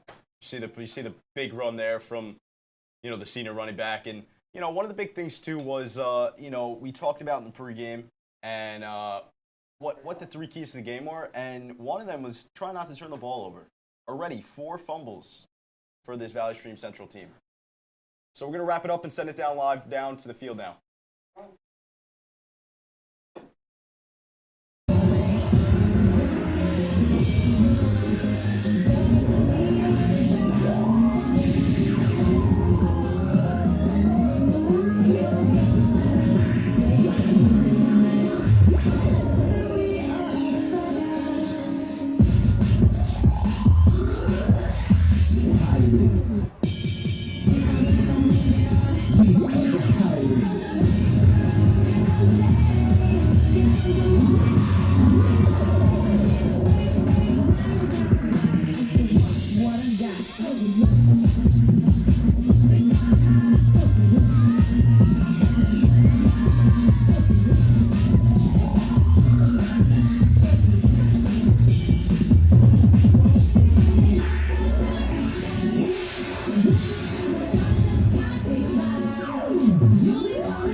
Thank you. Great job, kick line. Great job.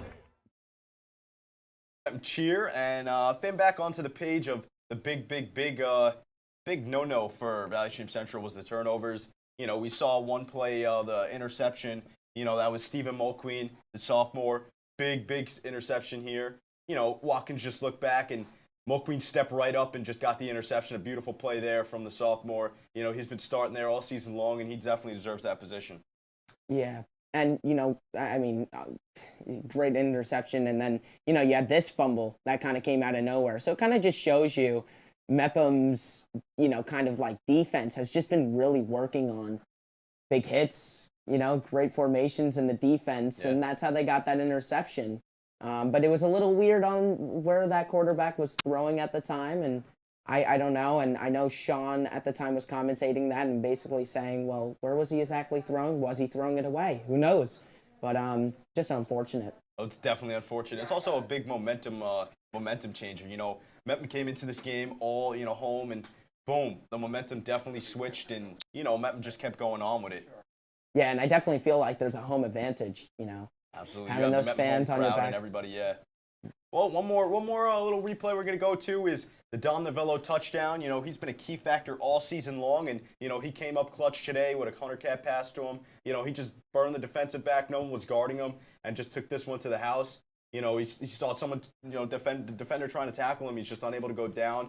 And, you know, the big key player for this Mepham team came up clutch early in the first half, already 31 receiving yards and a touchdown.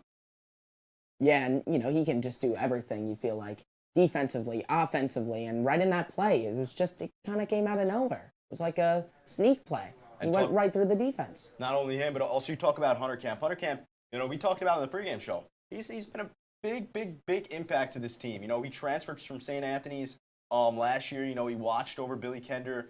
You know, Kender got hurt for a couple games. He came in, and we saw what he could do. And, you know, he's shown us this year and everybody that's watching him this year what he can do. And that's what he can do is, throw 23 touchdowns in the regular season, and 1,400 yards total. That's impressive. Yeah, he can do both, and I think for any coach to see that, that's unbelievable, and it shows you an all-around athlete. So he's been unbelievable this season, and he's been very good today, too. Absolutely, and, we haven't really, in the beginning of the season, we really haven't seen Dunn in the backfield, but more towards the end of the season. And now in the first game of the playoffs, we've seen him in the backfield a lot, and it's a little switch of the game plan for Mepham. Yeah, and it is, and, there's so many things just going right for the offense of Mepham right now, and that's why you see the scoreline is so big for them. So, yeah, at the minute, they deserve this game. They deserve the win. Absolutely. We're excited to see a good second half here, and we're going to go ahead and send it down now live to the turf where Sean and Tyler will take it away. Tom, thanks, Finn. It's been a good first half. If you're a fan of the home team, the Mepham Pirates annihilating the Valley Stream Central Eagles. It's 42-6, and really what's been the undoing of Central was the fumbles, the ball security, and their inability to stop Dylan Dunn, who is running all over their defense. His day looks to be done, as his Nick Hunter camps. Looks like Peter Mayo will start the second half for the Pirates. Tyler, you were up here in the booth commentating the second half, and let's just take a look at the playoff bracket. Mepham looks to win this game. They're going to take on the winner of Cary and New Hyde Park. So Cary always give good. Cary always give good games. So if Mepham, they're always one of the teams saying if Mepham ends up winning this game, which all signs point to them winning this game, and Cary ends up winning theirs, then we will have a good game up in Hofstra, and then in Garden City or Elmont will take on the MacArthur Generals. And Tyler, what do you see unfolding in the rest of the conference playoffs? Yeah, I mean, you can't really predict too much. One thing I will tell you, MacArthur and Garden City are going to be a powerhouse throughout these playoffs. They're two of the best teams in the conference. They're just amazing, and it's really going to be, I don't know if we're going to see any upsets, but if that does happen, that would be crazy to see. But at the end of the day, it's going to be, these main four teams in Garden City, MacArthur, New Hyde Park, and Mepham really just be the teams that are going to take over. And let's talk about the BMB morning announcements, Tyler. So the BMB morning announcements is a show that is filmed. Its show goes on air every Friday. It is hosted by Haley and Sean McClellan with the announcements. Mepham O-line Connor Ward has This Week in Mepham Sports. Cumulonimbus Charles has This Week's Weather. And Hannah Broxmeyer sits down with the French Honor Society co-president Lucas Oransky in around campus. This week on B&B Morning Announcements. Some of the jokes that they have on the morning announcements, I always give props to whoever writes the script for that week, because their sense of humor, in my eyes, is impeccable. I don't know who wrote the joking around campus about Oransky being the president of France. I thought that was a good one. And then the National Love Your Red Hair Day jokes was good. And I don't know about Connor taking a jab at my prediction about my baseball prediction. I wonder who wrote that one. Yeah, I mean, there's a lot of great things that happen in the morning announcements. Some things that make us laugh. The script definitely a lot of the times does amaze us. Spoiler alert, I wrote that line. Oh, you did? Yeah. Wow, I'm learning that new myself. You have to give yourself props, of course. Yeah, I understand. Yeah, I let Connor take a jab on me. It's another instance of the Mano curse hitting another pro sports team. It's tradition. Every time I go on air and make a prediction, it never comes true.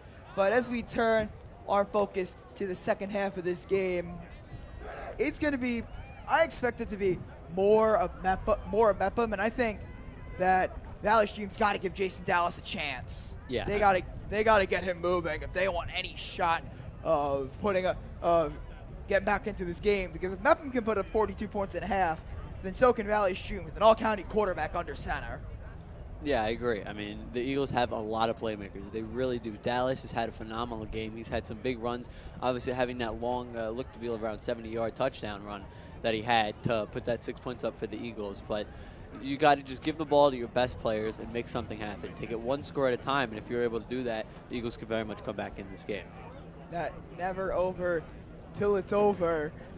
But the morale on the Eagles sideline cannot be high right now. Yeah, I mean, you just got to get going. It's one score at a time, and at the end of the day, they're still a team. They're going to root on their teammates, and it all starts you just take it one play at a time, 1 yard at a time. And very much, if they can just continue to do that for this third and fourth quarter, we may see a comeback. It's just something about when we show up to the Mepham Pirate games, homecoming. We saw Mepham give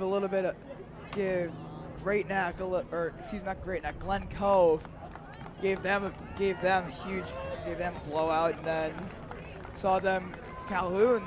What didn't really look like a close game until the end. Didn't really look like a close game last week. That was you were up there with Tom Morrow and Sean McQuillan. That was a fun game until it really got out of hand quickly. And now we're here again for our third coverage of Mepham Pirates football, and once again we see Mepham dominating their opponent. Yeah, I mean, that's kind of what the Mepham Pirates done. They've done a great job. But turn in a midweek update every Wednesday. Midweek update is back and better than ever. This week, join BMB's Brianna Bolin and Maya Stone as they take a look inside the parts of the community that you can't always see. Luke Milfa takes a look at the Peer Tutoring Club, and we debut a new segment. You give us a minute. This and more on the midweek update, only on BMB. I'll tell you one thing, I'll be on that midweek update also, so tune in for me. Obviously with the best sports report in BMB, that's not a question. I think we all know that. Really, someone's throwing a little bit of shade because we want to know who's on the morning announcements a lot. Just saying. And also, I haven't been able to check out the new segment. You give us a minute. It sounds like quick roundup of all the events that we have in and around the BMCHSD community, but it sounds a little similar to my segment on Sports Talk, the Man a Minute. Are they trying? I wasn't in the design process of that segment, but it sounds like minute-long segments are very popular on BMB. I'll say that much. Yeah, I'll give you that. I mean, as much as I think, my segment, amazing, phenomenal. You're doing great, Tyler. You're doing great. I will admit, I do tune in every time the Man a Minute's on. It is one of my favorite shows. I tune in. I get my popcorn ready for the minute. It's a quick minute, but it's a minute. You get it done, but phenomenal show. Give you that. I really hope you don't eat the whole bowl of popcorn in a minute. That can't be healthy for you. Yeah, I don't. But at the end of the day, it's a good treat. It's a good snack to treat myself while I'm watching the Man a Minute. Yeah. And don't forget to tune into all the other packages that we have on. Don't forget to tune into all the other packages that we have on Sports Talk and Midweek Update and all over the BMB YouTube. We're not just sports. We are a full-blown news network here at Bellmore-Merrick Broadcasting as we get set for second half coverage in the BMB Game of the Week. Roland Hernandez set to kick off. See what both teams have in store for us for the second half. Mepham probably going to just play slow, play smart, no turnovers. That's the big thing. You got a big lead. Can't give the Eagles any life back. Protect the ball, and looks like Dylan Dunn's day is finished as he is not deep to return the kick. So the big man, Johan Roland Hernandez, will kick it away to start the second half.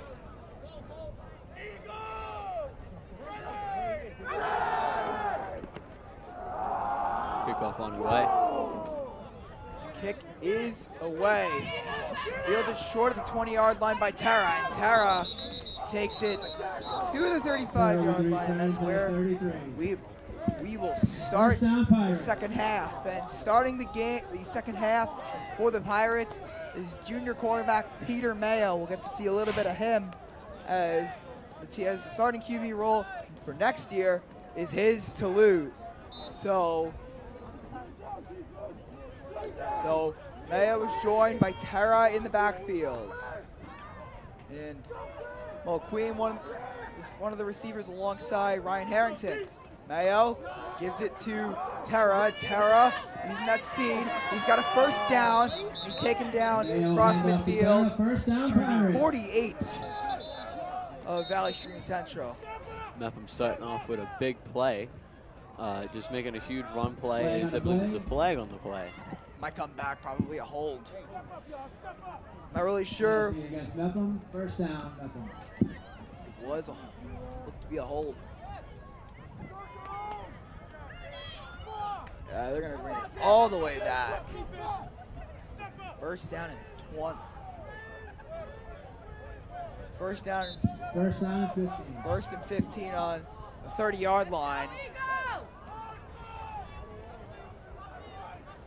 Pirates offense gonna need a chunk play here. The same thing, they're gonna go to Terra, and this time he's met. He is met in the backfield. Antonio Padilla there to make the stop. The all-conference DB coming down from the safety spot to make the play. Mepham going to need a little bit of a bigger play here. You don't have to get all 12 yards here. You don't. You just got to make sure you get 5 or 6 yards, make it third down and manageable. Exactly. Could not have said that better myself, as Peter will get to throw the ball here. And they get it to Ryan Harrington. And he's able to push the pile for a first down. He really didn't do much fighting.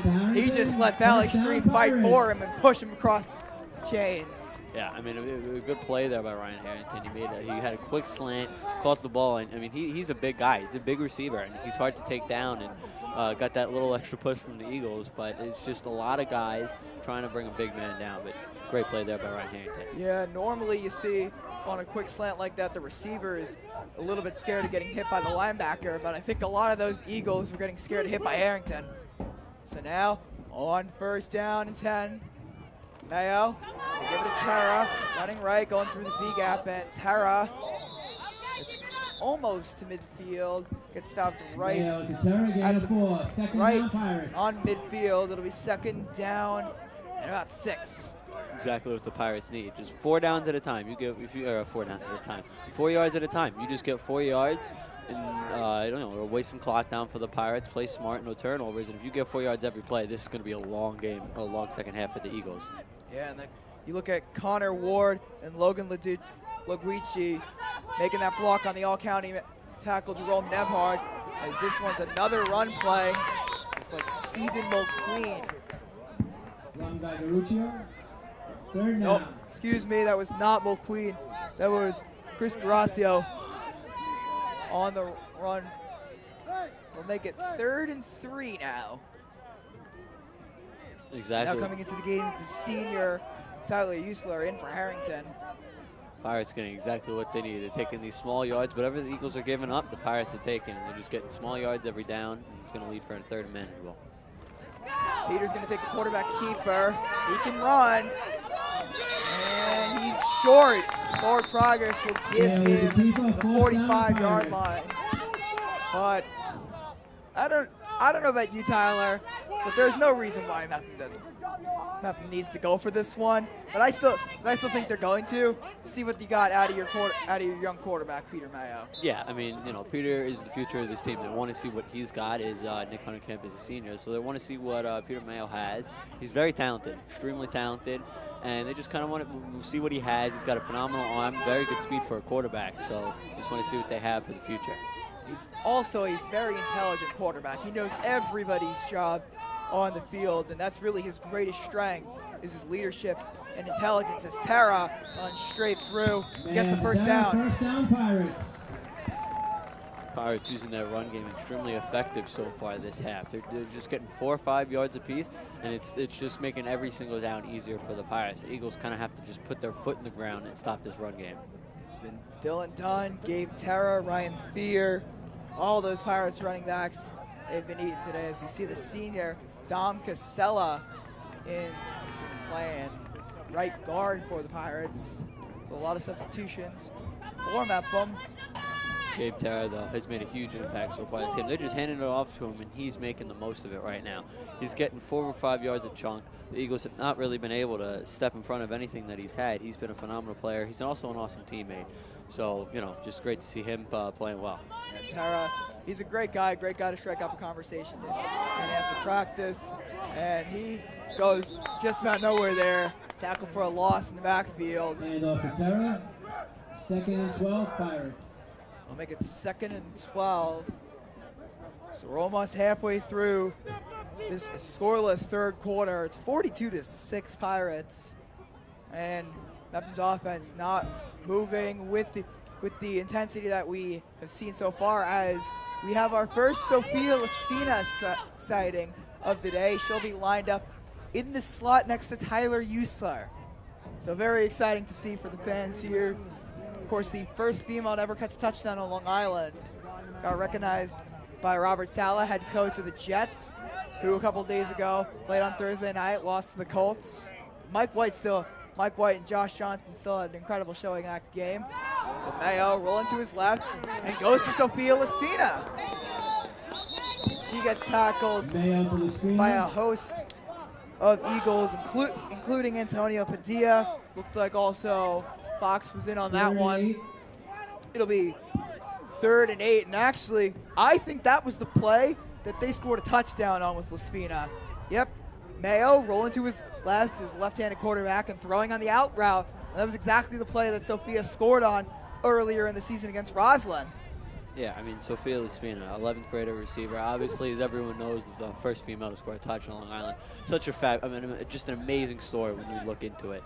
But they're obviously making a big catch to give the Pirates just a little bit more cushion room as they need to get this 3rd and 8. You see, this is just really taking off the training wheels for Peter Mayo, playoff football, seeing what he's got. I wouldn't be shocked if they take if after this timeout, they take a shot down the field to see what Mayo's got, see his true arm strength. Yeah, I mean, you know, they kind of want to see every little part of Mayo's game. They want to see what he can do on the ground with his leg. See how, you know, the RPOs work with him, maybe the quick screens, the QB draws. But then also, you know, eventually I think we're gonna probably get a chance for this 3rd and 4th quarter to see what he's got through the air. See if he's got a phenomenal arm, extremely smart player. He's very good at reading the defense. So I think we're gonna start maybe seeing him as we get closer to the end of this 3rd quarter, maybe take some shots downfield. Yeah, 5 minutes and 45 seconds left. It's been all Mepham throughout this first half, and you take a look about why it's been all Mepham. It's really been through the ground. It started with Dylan Dunn, and Valley Stream just really being unable to tackle him. And through the first drive, Valley Stream, it looked like their offense was looking good. They had great drives. Karan Watkins was running all over Mepham. Then they turn it over on downs, and then it becomes the Dylan Dunn show. Yeah, I mean, it's not going to be too hard to guess who the MVP of this game is. Dunn has just done everything. He's got over 200 total yards today. I believe 4 or 5 touchdowns this game. He has just been phenomenal, and the Eagles have not had an answer for him. And if there was a high school fantasy football game, he would have scored over 40 fantasy points. Yeah, definitely could have used him last week, but you know, he has been phenomenal this game. You could have used him every week, Tyler. As Mayo on 3rd down, he rolls and he'll have to take the sack. Good play there for the Eagles defense. Starting to send a little bit more pressure than we have seen so far this game. The linebackers getting to Peter Mayo there and getting a good huge sack.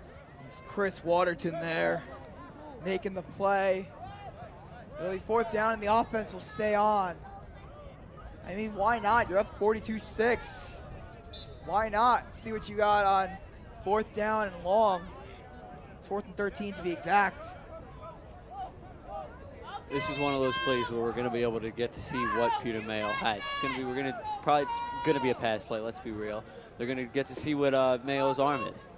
Let's see how we have him taking a shot down the field. I wouldn't be surprised if they try maybe a corner route with Tyler Usler, who's got one-on-one coverage on the outside. Take a look for number 88 in gray.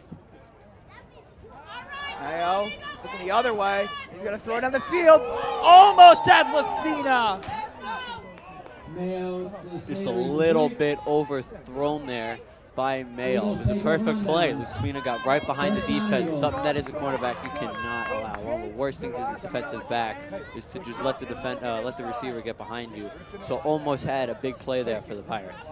That looked like one of those where Peter just kind of chucked it up and hoped someone got under it, as we talk about Courtney Lord for the Eagles. You know, great route runner. What else does Lord add to the team, Tyler? Yeah, I mean, you know, he plays both offense and defense as a receiver and a defensive back. He's extremely good. He has amazing speed, and he's kind of one of those guys where if you need a play, if it's 4th and long, that's one of the guys that you look for as a quarterback. And with a guy as talented as Watkins at quarterback, you know, it's just a phenomenal connection that the Eagles have going. He's still in, and Karan Watkins is still in. So after the turnover on downs, he's going to hand it off to Dallas. Dallas gives a stiff arm. Dallas! What a truck stick on Owen Heller. Watkins to Dallas. First down, He gets the Eagles. first down. Dallas has been probably the best player for this Eagles offense so far this game. He has had some big runs, and it's just chunk plays for Dallas. Mepham really has not had too much of an answer for Dallas this game. Yeah, you just see Dallas just lowering the shoulder. You could hear the hit on, it was on Michael Edelson, not Owen Heller.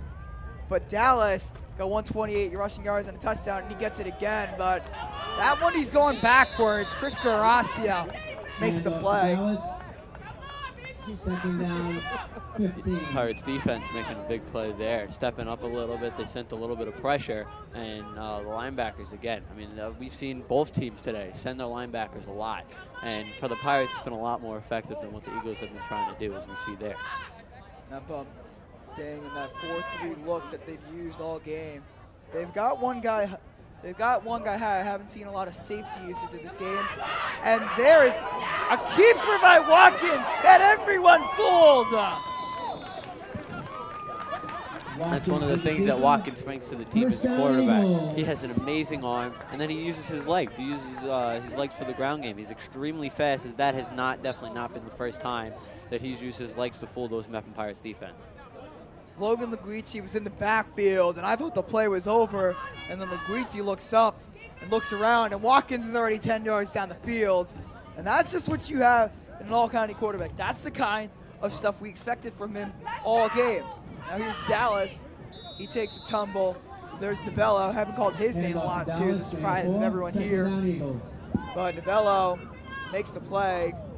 It'll be second down and about 5.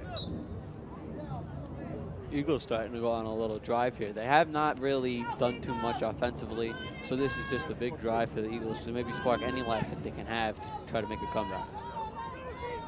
So, that formation with Dallas in the backfield is working. They give it to him again.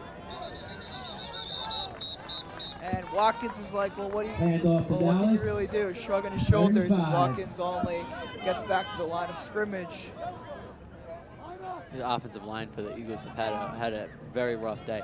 Every single time that the snap has come off, this Pirates defensive line has come off the ball very strong, and they've been in the backfield almost immediately.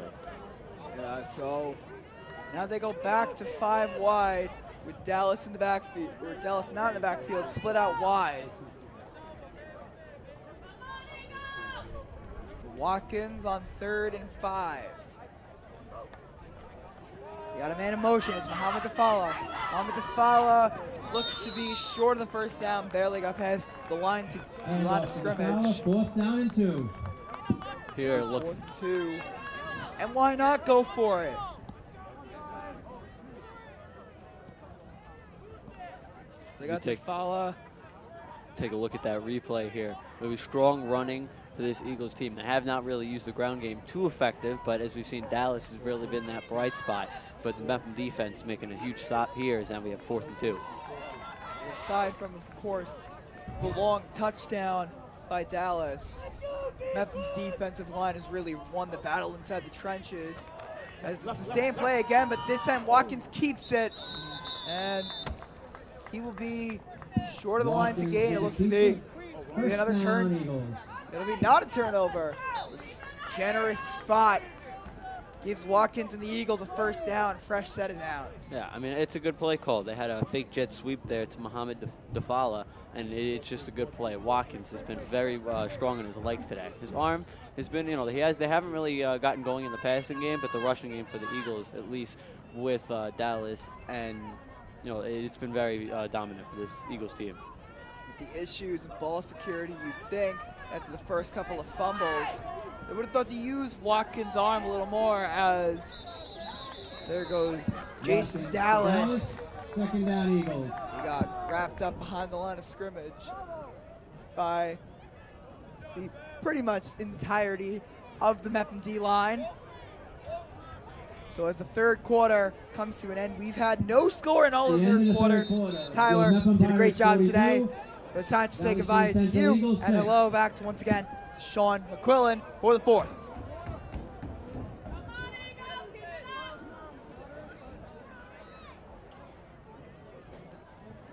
So we flipped the field and got 12 more minutes of playoff football. It is the fourth quarter. Mepham, it's been all Mepham. This entire game, it's been. After watching that fourth quarter from outside, that third quarter from outside of the booth, just the running game from the Eagles has not been able to push much downfield. As Mepham defense in Mepham territory, the Eagles have just got nothing started really much, and looks like they've been struggling in the second half. It's been a struggle for both offense to put points on the board, and been a little bit of a drag of a third quarter. I feel bad for you having to watch that in the cold instead of under these heated lamps that we have in the press box, but it's been a fun day if you are a Mepham Pirates fan. In all likelihood, they will go on to face the winner of Cary and New Hyde Park. So as we take a look, Watkins, we get back to the fourth quarter. Watkins and the Eagles are moving. It'll be second down and 10 as we start the fourth. Yeah, but the Eagles still with Watkins on the field. Second and 10 at the moment. So, second and 10. Watkins once again alone in the backfield. It's a 5-1 situation. Dallas in motion. They fake the jet sweep. This time they throw. They got Tafala coming back. Tafala lowers his head, but cannot get past Brendan Moran. Watkins to the Fowler, third down. Yeah, Brendan Moran, one of the seniors. And right before the start of the second half, as you heard team captain Dom Novella on the field, was telling all the seniors, this is going to be your last time on the Mepham field. Let's go win it. Let's go win this one. Get the Hofstra. And Brendan Moran, one of the best seniors on this team and one of the tougher and definitely fundamentally sounded players with the ability to anchor this defense. And he has been decided as Watkins on the keeper. Angles to the pylon. He's got himself a touchdown. Watkins with the keeper, touchdown. It's a nice Eagles. play by Watkins where the Eagles have just tried to run the ball nonstop. Haven't seen much of the passing game. They had the one throw to Dallas there. Tafala there. But Watkins picks up the touchdown and now makes it 12-42. Pirates are still on top. Why not go for two? It's a 30-point game. Got nothing to lose and everything to gain. But they're going to kick the extra point. Yeah, might as well be safe. Kick the extra point. Hernandez is going to go kick that one. They got the big man. Rohan Hernandez also plays on both lines. As right down. Perfect kick.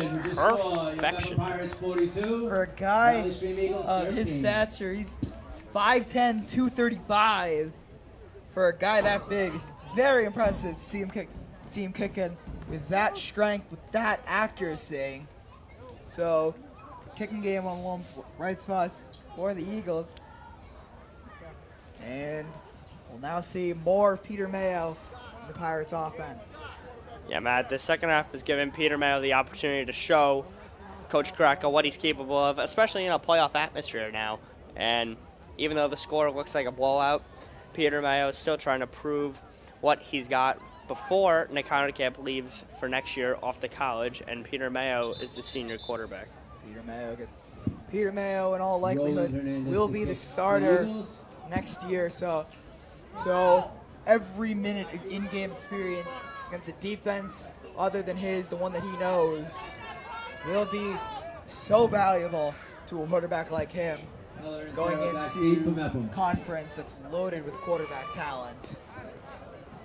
Yeah, Matt, and next year as all seniors from Mepham especially will leave, which is going to lead to some troublesome as the whole defensive end is mostly seniors, but this game with bringing up some underclassmen for this game just to get an observation of what really Mepham playoff atmosphere is like is definitely important for them for the future.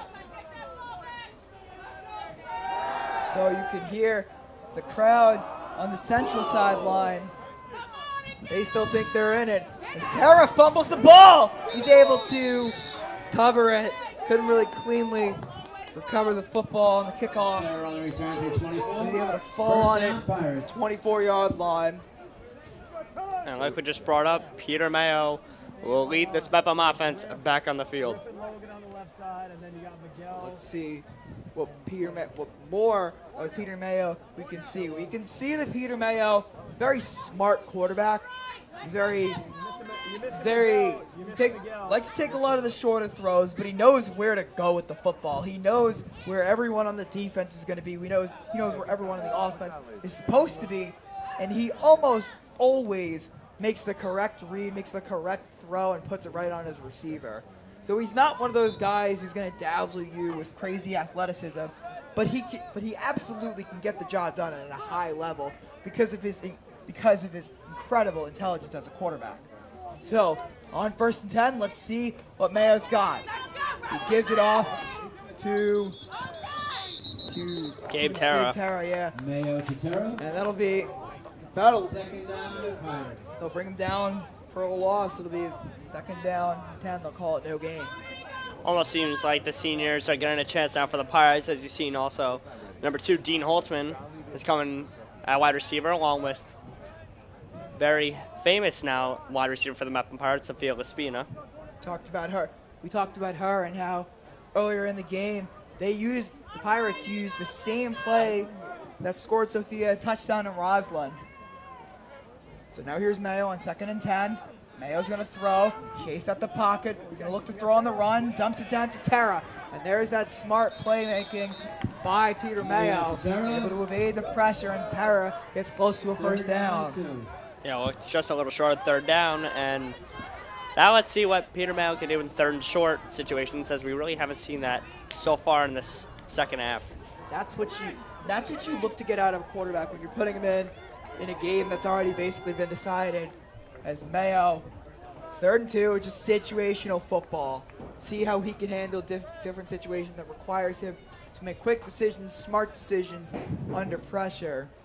As Mayo hands it off to Terra, and Terra gets the 1st down. Mayo to Terra. 1st down and more for Pirates. Terra. Good blocking for the Pirates there. And that's been the story of the 2nd half. Good blocking and good running. Good blocking has always been a staple of Mepham Pirate football. They've always been the strongest in the trenches. It's always been where they like to build, and from good blocking comes good football as a whole. So it's a great way to build your team. It's now 1st and 10. Mayo takes the snap. They give it once again. Another run play between the tackles. And a short gain. Mayo to Terra. 6 to gain Terra. Again, one of Coach Greco's best abilities as a coach is getting those important 1st down runs. No one really thinks it's a very important thing, but then it gives them better field position on 2nd down. And now 2nd and 6 for the Pirates. Terra has come out of the game. Chris Garasio is now the running back for the Pirates. On 2nd down. Mayo keeps it. Mayo's going to keep it. And Mayo's going to run. He's almost got the 1st down, upended. Just about 46. 3rd down and 2, Pirates. Saw that as well. Big hit from number 69, Chris Norris, who was putting on the O-line there. Almost pancaked one of the Valley Stream D linemen. I didn't see that, but Norris definitely is a guy who has the potential to make those kind of hits. He's a big guy, very athletic. He's got track level speed as an offensive lineman, as he was converted from an offensive skill guy. Really came in wanting to play running back, but the coaches saw a talent in him. Dean Holtzman. Now here's Dean Holtzman. The senior. On to the races. Dean Holtzman. It's a foot race. It'll be tracked down at the 20. Dean with a big play, and like we were just saying earlier, those seniors are making last impactful plays on their time on the Mepham field. Feels like a senior game, doesn't it? Feels like senior day. Definitely, Mano. So now it's 1st down and 10 from the 21. As you can see on the replay, Dean Holtzman using his speed and just getting by as nice tackles made by number 8, senior Antonio Padilla. Padilla Now they give it to Garacio, and Garacio gets hit hard. You could hear that hit And all the way from up Garacio, here. gain of 2. Second down, 8 To make Pirates. out who made that hit, as it was a good one. Looked to be the running back, Dallas, who made the hit. It was a hard hit. Coming down from his position at cornerback. We'll see that. We'll see the run from Mayo. See if we can find the pancake from Norris. Couldn't see it there.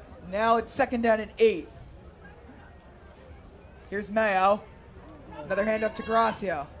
Garacio Stuffed stood again. up. Another stuff. Mayo to Garacio. This time by sophomore Matthew Howard. Pirates. So it's now third down and 8. More situational football. We'll get to see what Peter Mayo is made of. Ball on the 19 and 6 minutes remaining now in the fourth quarter. Here's Mayo. He's going to look to throw. He's got Laspina.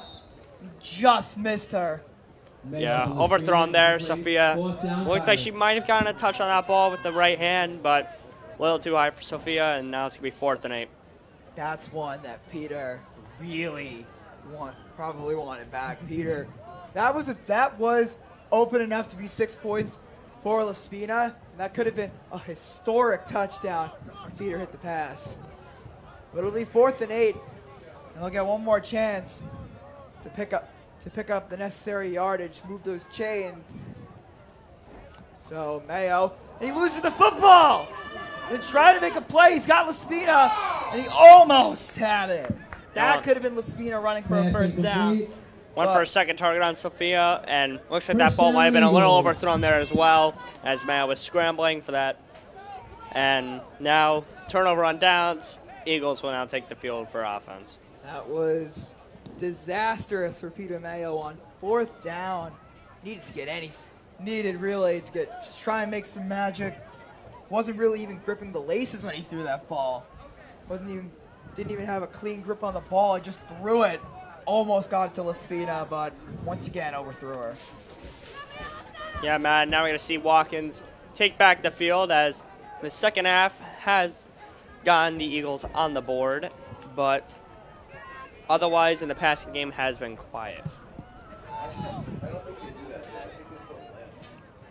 So it's now first down and 10 on the 19. Watkins alone in the backfield. Run another motion. And here is Courtney Lloyd. Ward's got field. He's a good runner. Watkins to Lloyd for a nice run. First Tackled down, Eagles. on the 40-yard line. Tackle made by freshman Owen Heller. That was Sean. Earlier in the game, I made the same mistake as you just did. That is not a 6. That is not a 16. That's an 18. That's Michael Edelson who made the tackle. Might have been both. How can it be both a 16 and an 18 at the same time? Okay, Now it's second down. They go end around to Dallas. Dallas has got room to run. Jason Dallas still going. Cross midfield to the 47. And like we said, so far, Karan Watkins in the second half hasn't used the arm as much, but has been using the running game a lot more. And as you see that run play there, proving about the first down. And look at Karan Watkins again with that passing game today. So far, only 18 passing yards for the two-time All-County quarterback, and getting it done mostly with the legs today, with the 124 yards in total. 106 on the running game for him. So Dallas the motion man once more. Watkins is going to look to throw. He's got a man. It's juggled in incomplete. To follow was the intended man. Yes, the follow incomplete. Second down. Looks like he's a little shaken up there as well. So the follow, we're going to try and walk it off. DePaul got a little shaken up earlier in this game, shaken up again. Just showing his toughness as it's now second down and 10. We approach 2 minutes left They go to Courtney Lord. Courtney Lord goes straight up the middle. He gets hit hard. Lord's going to get a nice gain there as well. It's nice blocking from the offensive line there. He's going to find a great big hole up the middle, and it looked to be a tandem of Anthony Salvo making that. Anthony Salvo made that hit. And it's now going to be 3rd and 5 for Karan Watkins and this Eagles offense. With under 2 minutes now left in the 4th quarter. 3rd down. They go to Dallas. It's a nice cut. Dallas makes a good cut. He's going to be close. We'll see the spot. It's going to be very close. It'll be enough to move the chains. Dallas with the run. First down, Eagles. Yes, man. With now under 1 minute 30 seconds left of this first round playoff, I think we can now safely say that the Pirates are going to take this one. They're going to Hofstra. And will be going to Hofstra for the first time in what has been ever since last year when the COVID pandemic hit us. And we had the shortened season, and starting quarterback Billy Kender, who was the last year's senior quarterback, got hurt. And Pirates ended up having a losing record of 3-4. Will now be going back to Hofstra once again. Much needed for a program who, after having one of their worst years in a while, going back to their winning ways is Dallas with 45 seconds left in the game. Watkins Takes it for a first down to the 20-yard line. That'll essentially that'll put an end to the game basically, as Jason Dallas clips the 125 rushing yards at 153 rushing yards and a touchdown. It'll be probably the final play of the game. Dallas takes it to Dallas. And now with 10 seconds remaining in the 4th quarter, looks like the Eagles are going to call a timeout, maybe. Karan Watkins tried to motion timeout to Coach Rubino, and they're not going to call it, and that's the game. It is over. The Gatorade tub is tossed on Coach Kretko, and the Mepham Pirates win their first playoff game in 2 years. It is a good day to be a Pirates fan we have a decision to make on our BMB player of the game, and I don't think this one's hard. I think our BMB player of the game has got to be Dylan Dunn. Yes, I definitely agree with you there, Matt. Dylan Dunn doing amazing stuff on the running side of the ball and in the air with one touchdown being thrown by Nick Honigan to him today. Dylan Dunn, one of the most versatile players on this offense, will look to be more versatile next week against either Cary or New Hyde Park. And overall, this was a great game for the Pirates. Yeah, Nick Honigan showing some abilities as a runner. Dylan Dunn playing at running back after playing the majority of the season as a receiver. But he had his best game of the season by far, as the Pirates will go to Hofstra in quest of a championship. So for Tom Morrow, Finnegan Corcoran Doolin, Sean McQuillan, and Tyler Steinberg, I'm Matt Manna. We'll see you for the winter season on the BMB Game of the Week.